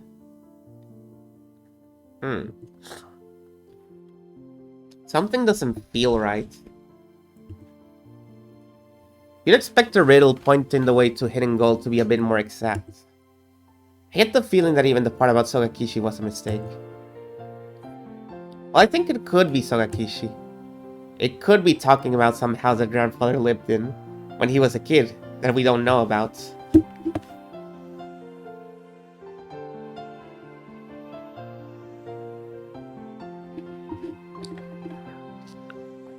After all, the first line mentioned his beloved hometown. Shannon, you've served grandfather alcohol and stuff lots of times, right? Hadn't he ever talked to you about his post? His past, not his post.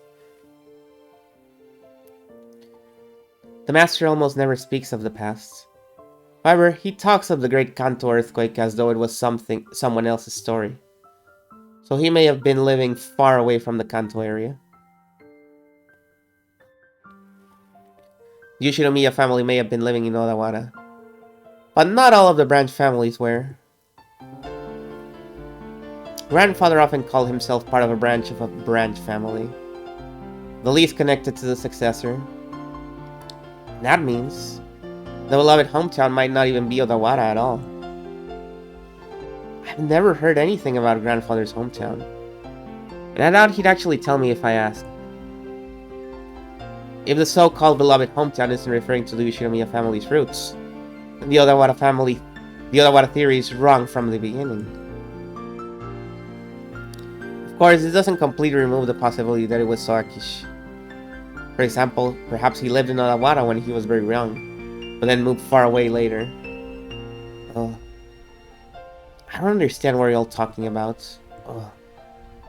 Maria had been completely left out of the conversation, and she now sat puffing out her cheeks in boredom. So basically, if we can't even agree on the starting points for this dice game of gold, we're totally stuck. But wait! After the first 5 lines, the thing we end up finding is a key, right? Even if you don't have a key, it's always possible to bust through a door. Can't we just skip the first 5 lines and start figuring out the rest? Oh, I hadn't thought of that. Oh well, we're just wasting time anyway. Let's hear the rest of Battler's reasoning. But in the next part, it gets dark really fast. Shannon-chan frowned slightly, after looking back at Maria's notebook to recall what was written there. Yeah, I was forced to agree. On the first twilight, offer the 6 chosen by the key as sacrifices. Sure does get horrible quickly. On the second twilight, it says to tear apart the 2 who are close. Does that mean to make them break off their loving relationship? Or does it mean to literally tear them apart? I don't know. But either way, it's pretty disgusting. Even if we set the second line aside, it mentions 6 people for the first Twilights, and 5 people for the 4th through the 8th Twilights. So at least 11 people must be sacrificed. Oh. Their sacrifices to revive Beatrice. I see. Sacrifices to restore the witch. Yeah, that's what it didn't mean. Near the end, the witch will be revived on the 9th Twilights. That last part is guaranteed.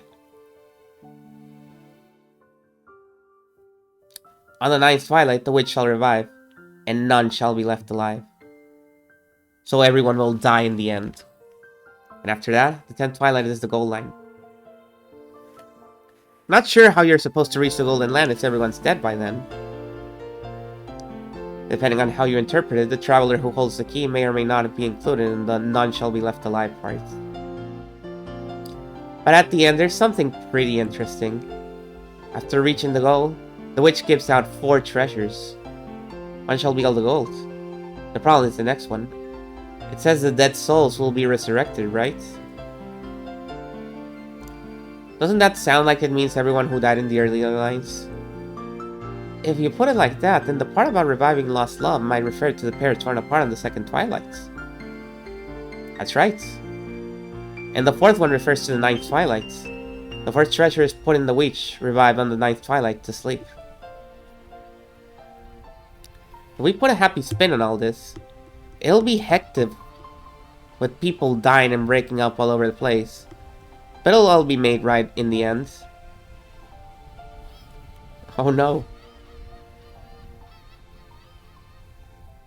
The awakened witch will sleep again, and everything will be like it was at the start. Except with a huge pile of gold. The witch must be pretty busy. What with all the killing, reviving, breaking up, and reuniting people. Not to mention the waking and the sleeping. Sheesh. Just when the tale of the hidden gold was getting interesting, it all gets pretty dubious once the witch starts showing up. Too true. So true. I laughed along with Jessica. After all, the idea of a witch was just too ridiculous. Of course, once we started laughing like that, Maria, who believed in the witch, got angry. Oh, the witch is incredible. True. She can do anything with magic. Even kill. Even bring back to life. Even give love. Even take it. She can fly in the sky, can become invisible, can even make gold and bread out of nothing. Oh! Oh! Oh! Damn. My bad, we're just joking. Jessica apologized, sticking out her tongue. But Maria didn't accept it.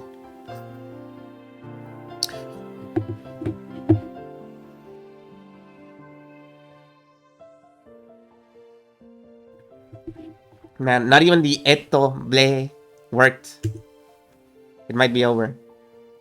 She grabbed her notebook back out of my hands and, opening to some other pages, tried to prove that the witch existed.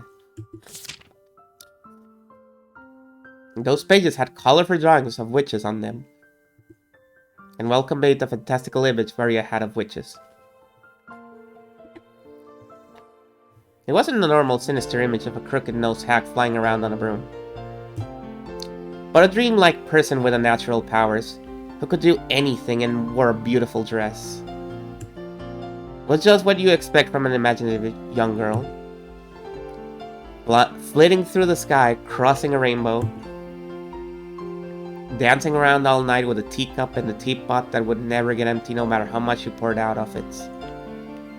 With a flourish of her staff, the stars in the sky would become candy and pour down. And flowers that produce sweets would bud by the roadside. To Maria, witches were the only concept that could embody the magical dream that so captivated her. As she grew older, it was the last remaining thing that could give richness to her dull and plain everyday life. Yeah, that's why Maria believed in witches. She didn't want that dream of hers to be tarnished. That's why she didn't want anyone to tarnish the epitaph, which affirmed the existence of witches. Because the witch named Beatrice is Maria's dream. To Maria-chan, the epitaph is a guide to the hidden goals. But magic to revive the witch. So it was a single link between Maria and the witch. Maria was very angry and clung to George Aniki. Jessica and I scratched our heads and apologized. It might not be possible to smooth things over again like the time she got mad in front of the portraits. Maria didn't seem willing to be easily consoled. Unlike Jessica and I, who hung our heads wondering what to do, Shannon-chan timidly opened her mouth. Maria-sama, did you know? There's a ghost story about Beatrice that has been passed down amongst the servants. Huh? Yeah, that's right. Shannon, tell us about it. I don't really know, but it's apparently pretty famous among the servants. What is this? A ghost story? Yes.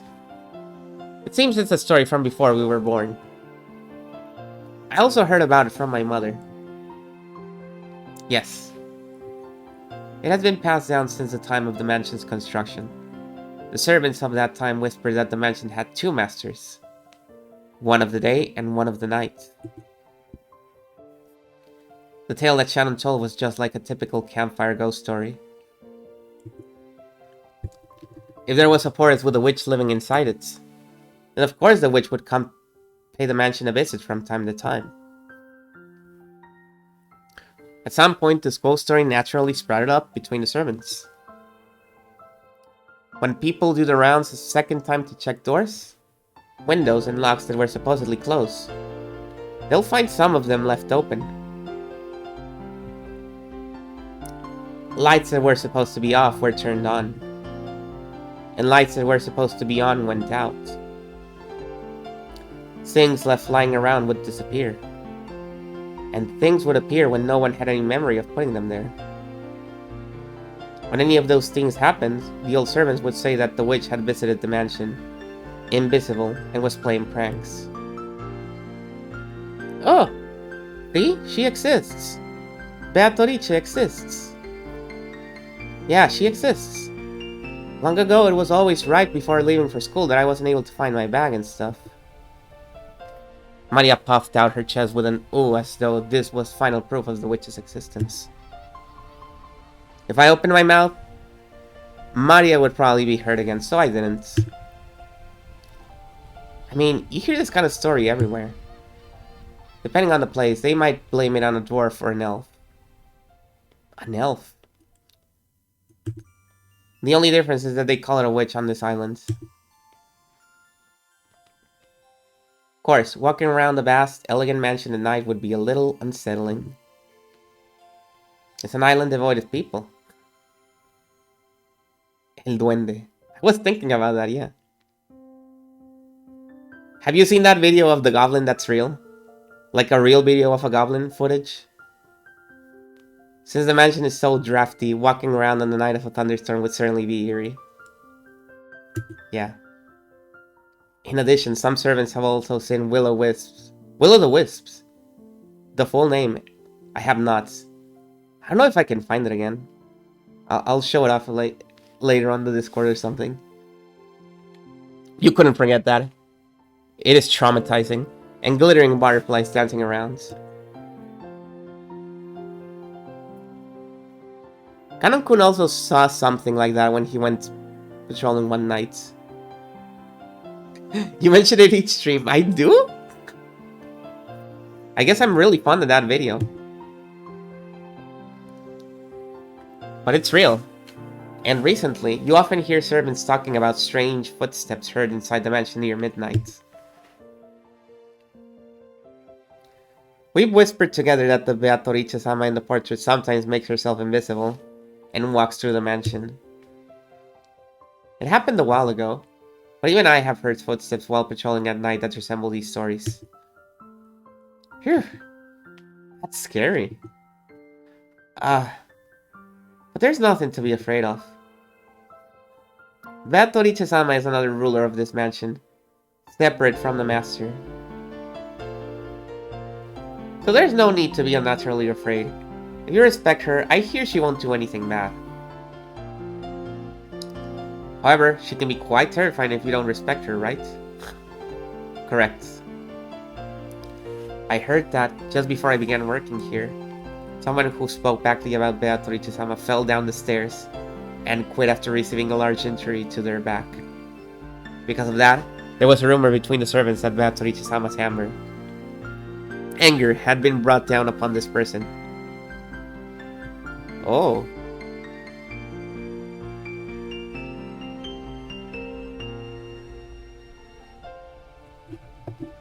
She will attack. Oh.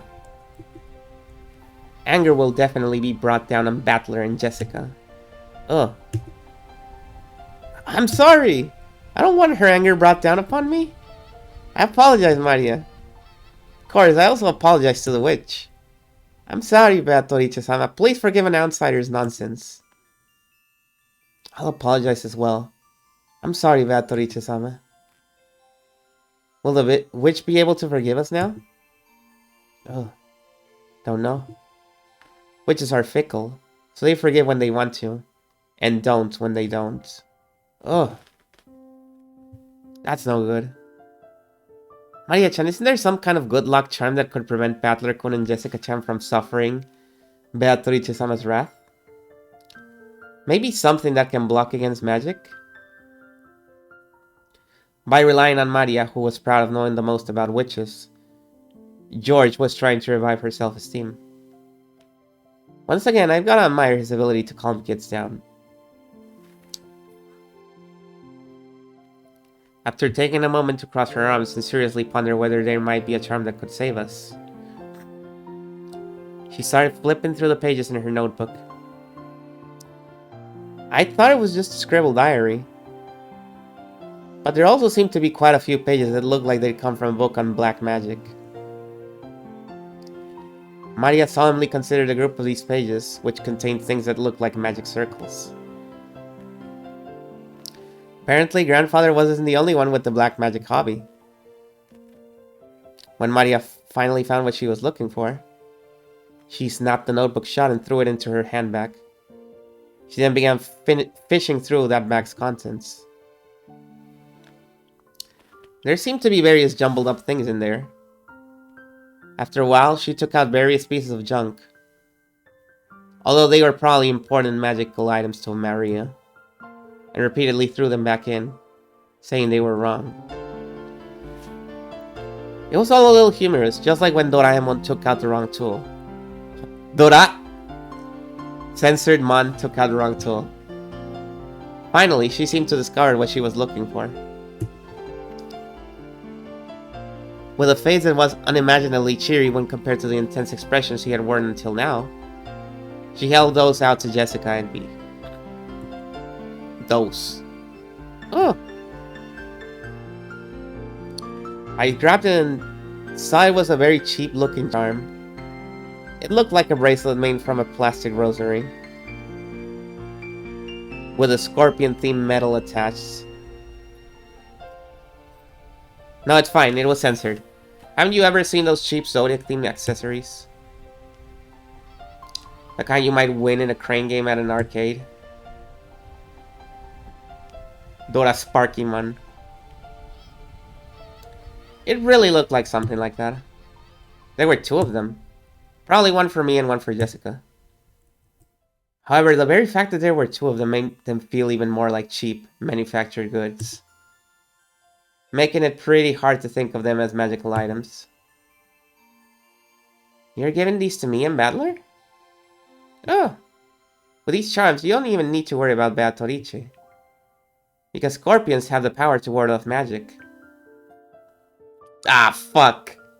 Well, I'm glad there's no more scorpions in my house. That would explain a lot of things. Huh, really? Didn't know scorpions could do that. Yeah, me neither.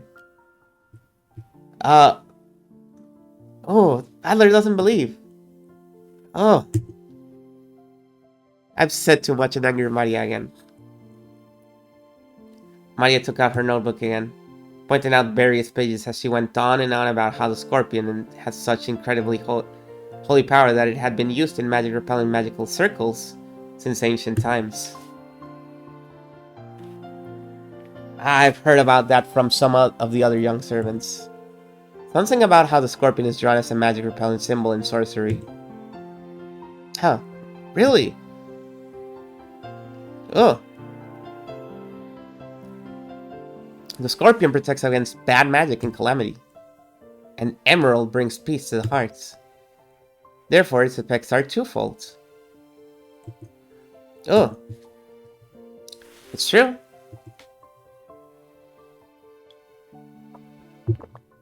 The scorpion wraps around the emerald and protects it.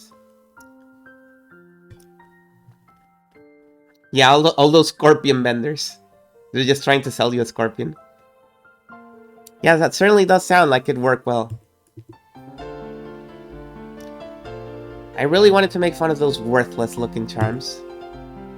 But as I watched Maria explain it with all of her heart and realized that she'd found them for our sakes, I started to feel like it might actually work. Even if it was just a prize from some game center. The material quality of the charm didn't matter. What mattered was the strength of her feelings. Even I don't think of myself as the sort of loser who would laugh at something like that. Even that is beneath me. Okay, thank you. Thank you for the follow. I apologize to Beatrice-sama, but even if I do end up getting cursed, I'll be safe now thanks to Maria's charm. Right, Jessica? Yeah, that's right. Thanks, Maria. Oh!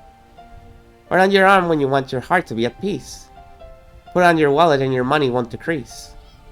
If you hang it from a doorknob, bad things can't get in. It's a really convenient charm. What an incredible effect.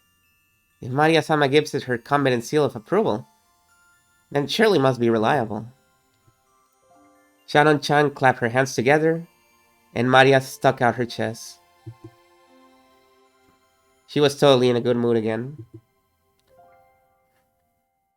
It's probably best if we let her lead the conversation a bit longer. It'll keep her in such a good mood. Come to think of it, she looked a bit bored when we were getting excited about the hidden gold. Probably because she couldn't keep up. While eating the cookies Kumasawa-san had baked, Jessica and I asked Maria this and that about black magic. Maria happily chatted away in response to our questions. Each time Georgianiki and Shannon-chan would act surprised or chime in. The clouds in the sky grew darker and darker, but we cousins really enjoyed communicating freely after a year of separation. And scene. Oh no, not yet. Did I just feel a drop on my forehead? Huh? I wonder. As Georgianiki rubbed his forehead, he looked up at the sky. Considering the color of the sky and the dampness of the air, it wouldn't have been odd for a raindrop to hit him. The wind also seemed to have grown a bit stronger.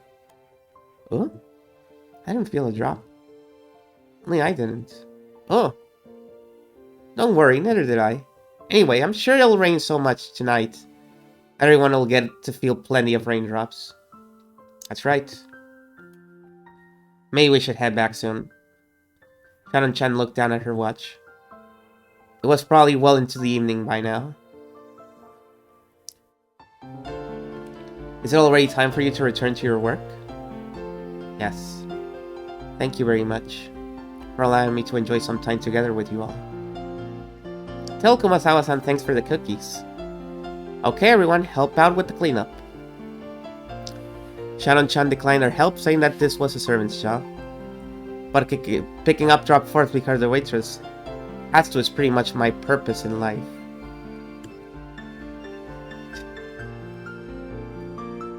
We folded up the blanket, gathered up the trash, and helped clean everything up.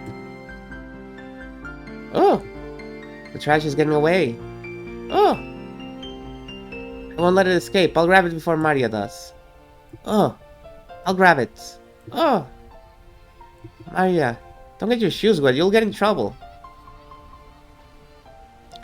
To Maria, chasing after some trash and flying by the powerful wind was just another game. By the time we finished, the wind was blowing pretty strongly. Probably a good time to head back. You all helped me out a lot. Thank you very much. It looks like you're really out of time. It's okay if you head back first. Georgiana could perceive from her hurried appearance that very little of her free time was left. Genji sounds very strict about time. If you don't show up where you're supposed to be at the right time, I bet he'll be pissed. We'll see you later. Do your best with your work. Yes. Then if you'll excuse me. After making a respectful bow, Chan and Chen ran towards the rose garden. Oh. Okay, let's head back to the guest house.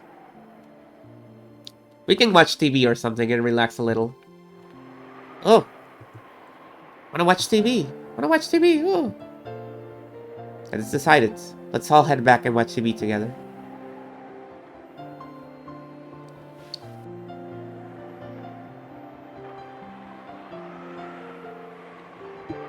Maria, who was not having fun, agreed once television was mentioned.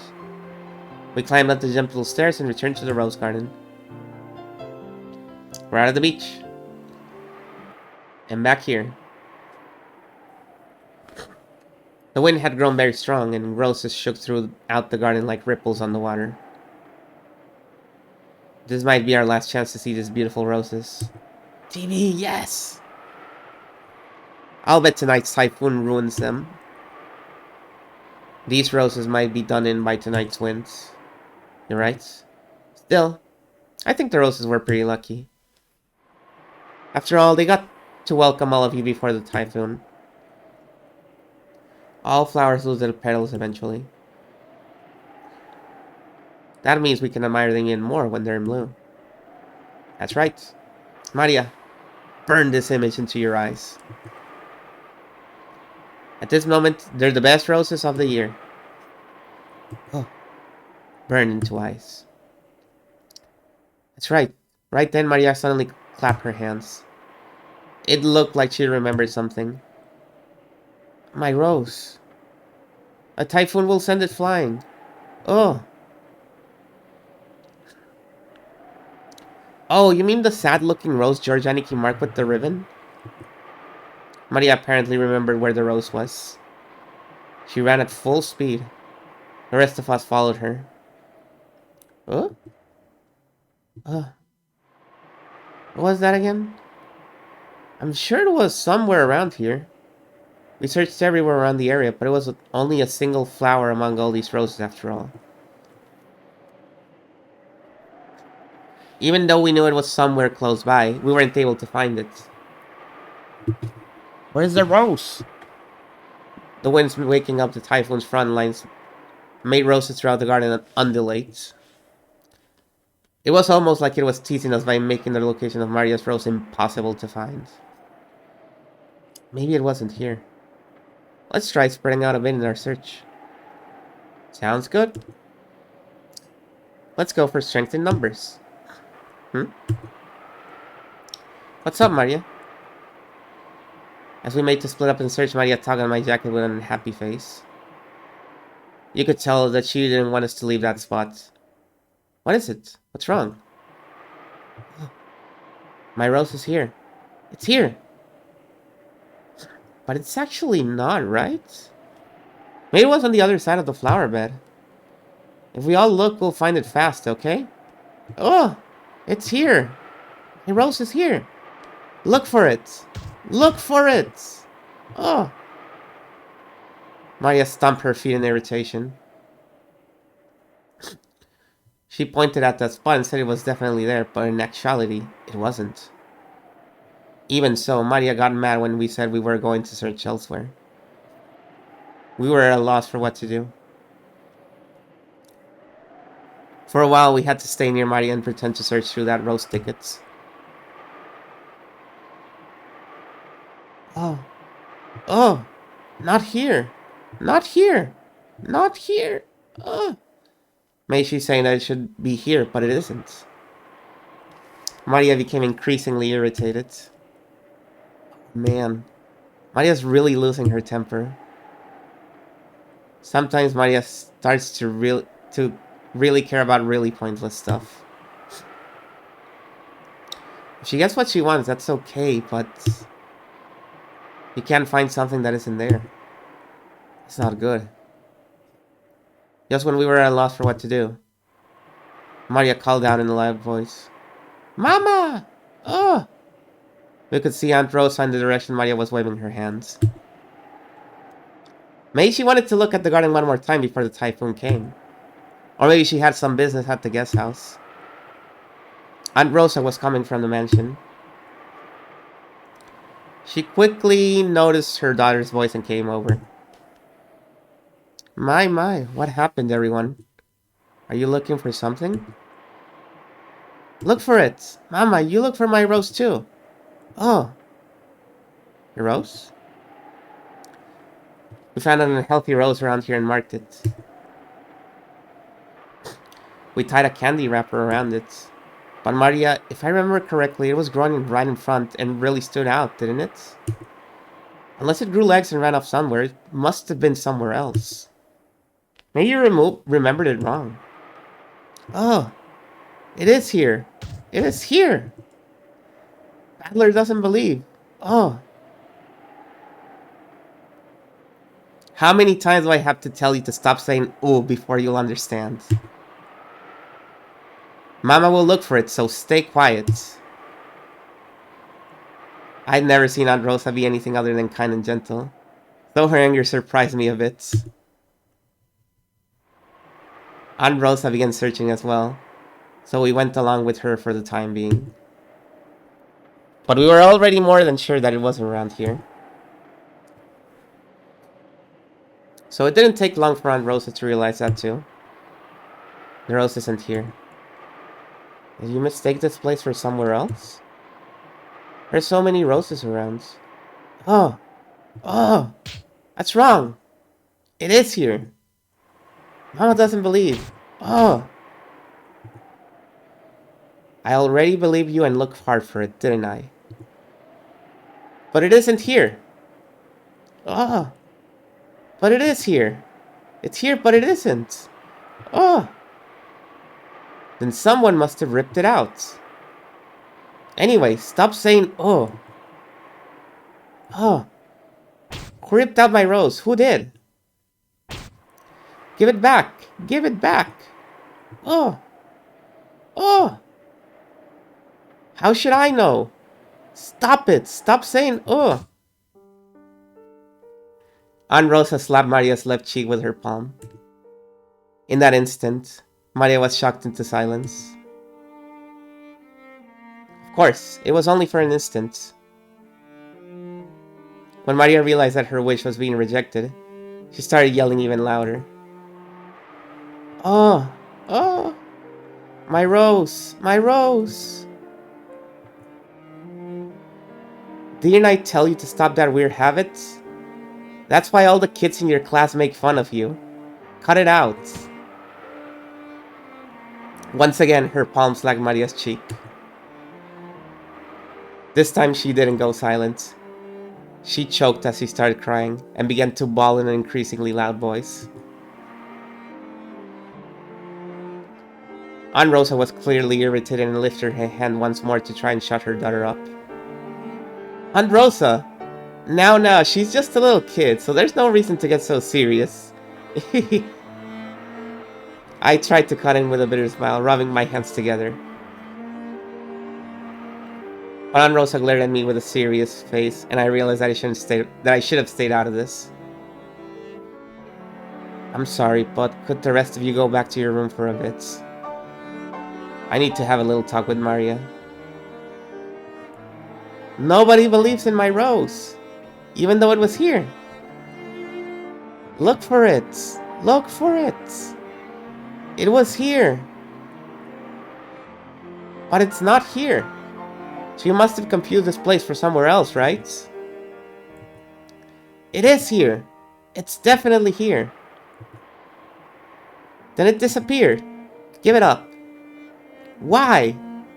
Why did it disappear? Why? Why? I don't know that. So stop saying oh. Aunt Rosa once again raised her hands, overcome by emotion, and slapped Maria's cheek. It was strong enough to knock Maria over. Hey, Aunt Rosa! Even if she's your daughter, violence isn't the answer. I stepped between them to protect Maria, who was still on the ground crying. Oh. I knew that as an outsider, problems between parent and child were none of my business. But I wasn't brought up just to silently assert something like this. Don't you think it's weird, Battler-kun? Are there any girls at your school who mutter "oh"? Well, I'm in high school. But from elementary school, I think saying "oh" is pretty cute. Cute? Saying "oh" is cute? Cute? My careless words seemed to have her in the Aunt Rosa's wrath. She grabbed my collar with a terrifying expression. Don't say such nonsense. Do you know how old Maria is? She's 9. She's a 4th grader. Not a kindergartner. But she still makes that sound during class. Don't you get it? Do you know what they say about this kid when they bully her? Thanks to this weird habit, she still hasn't made a single friend. Don't turn your eyes from reality and carelessly call Maria cute. Think more seriously about this kid's future. I told you stop making that sound. Didn't I tell you to stop it? Aunt Rosa struck Maria's quivering head, from which an increasingly unhappy voice was rising. I tried to stop it, but Aunt Rosa pushed me away. My back hit George Aniki. A long time ago, Aunt Rosa also thought of it as nothing more than one of Maria-chan's baby words. But now that it hasn't been fixed even midway through elementary school, she's been worried about it a lot. How she talks isn't really that big of a deal, right? She'll never make it as an adult if she's like that. So, even though it isn't fun to watch, this is a problem between parent and child. Well, even I get chewed out by mom all the time because of how I talk. When they put it that way, maybe a scene as painful as this isn't something an outsider like me should butt in on. Madeline, when you were a kid, didn't you have any bad habits that you couldn't fix and they got you into trouble?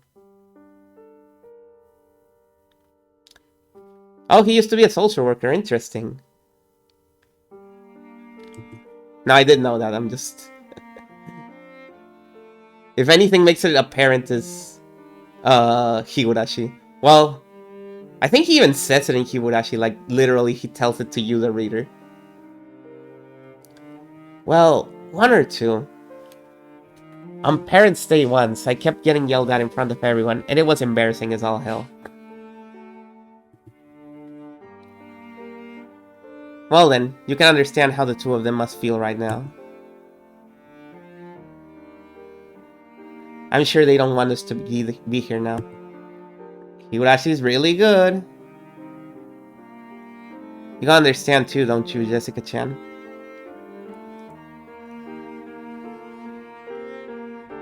Umineko, no, like, I've never read an experience. Nice, good for you. I hope you're having a good first experience. I don't think anyone likes to be seen when they're being scolded. Let's go. We'll return to the guest house. Then, after Maria-chan comes back, let's welcome her as if nothing happens. That's probably for the best, isn't it? Yay! We thought George Aniki's point was probably a reasonable one. And we may have been eager to use that reasonable sounding argument as a justification to retreat from this heart-rending scene. Jessica and I nodded at George Aniki, and we all left. We called towards Maria, telling her that we were going to head to the guest house, but she didn't seem to hear. and we felt sort of guilty and shameless after saying it. In that case, look for yourself as much as you want. Mama doesn't care. Oh, I'll look for it. I'll look for it by myself. Mama doesn't care. Have it your way. After blasting her with those last few words, Rosa spun on her heels and quickly returned to the mansion. Maria probably viewed that as a cold gesture meant to injure. But that wasn't Rosa's intention. It was because the hand with which she had so emotionally struck Maria's cheek was still numb. It was because if she stayed there screaming, she might again be taken over by her emotions and continue slapping her daughter's cheek over and over. After Rosa left, Maria was left alone in the rose garden. The wind began to blow stronger and stronger, and every once in a while, a raindrop would fall on her forehead. However, Maria couldn't leave that place, not until she found that poor, wilting rose. It had definitely been there. Even so, it wasn't. Even though she knew the place and even though it had been there, it wasn't. Maria bitterly stared at the place it was supposed to be and thought frantically. Maybe the angle I'm looking from is wrong. Maybe the height I'm looking from is wrong. While gazing at a single point, Maria repeatedly stood up, changed her position, and continued to stare. The wind was getting stronger and stronger, but Maria kept looking for that rose in front of the flower bed.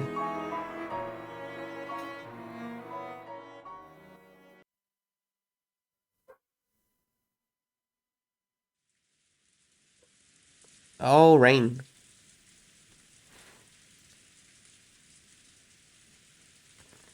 Oh man, I think we're gonna call it here. Since it's starting to rain. Might have to go home early now. Don't want the road to get too bad with all the rain.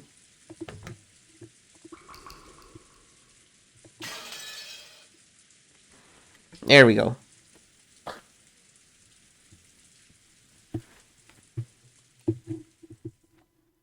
Well, we did it. We survived another 4 hours. Well, I did, I should say. Let's see how I feel tomorrow. Oh, I hope I feel good tomorrow. I hope nothing bad happens to me tomorrow. Yeah, I need to drive. Don't you know, after streaming, I need to drive to my house. I'm in Rokkenjima right now. I need to take a boat, and then I need to take a plane, and then I actually need to get to my house. It's a whole thing. Hello, Hive. I'm sorry you arrived here so late, but we're about to end. I'm sorry. I hope you had a nice weekend, though. And it continues to be good.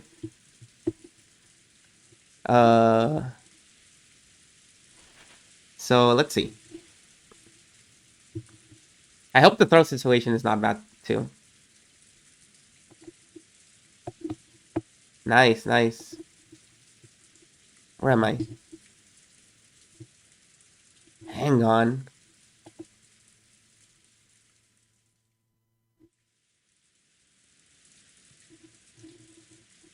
Ah, shit. Thanks for the 10 metric tons of gold. Yeah, no problem. Just remember our little agreement. Just don't forget the contract you signed. Yeah, this game involves literally nothing but reading. This game is all reading. So thank you. I'm doing my best.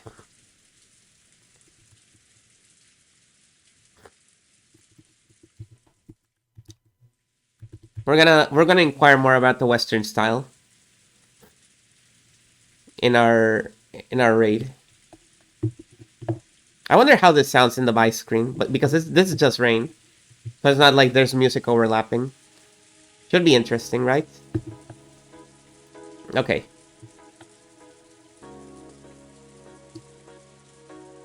That'll be it.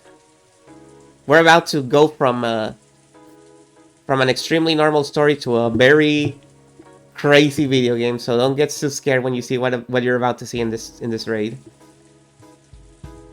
Have a good weekend, rest of your weekend, everyone. Take care. Thank you for coming. Thank you for watching. Hope you're enjoying Umineko. I am. Okay, I'll see you. I'll see you later. Bye-bye.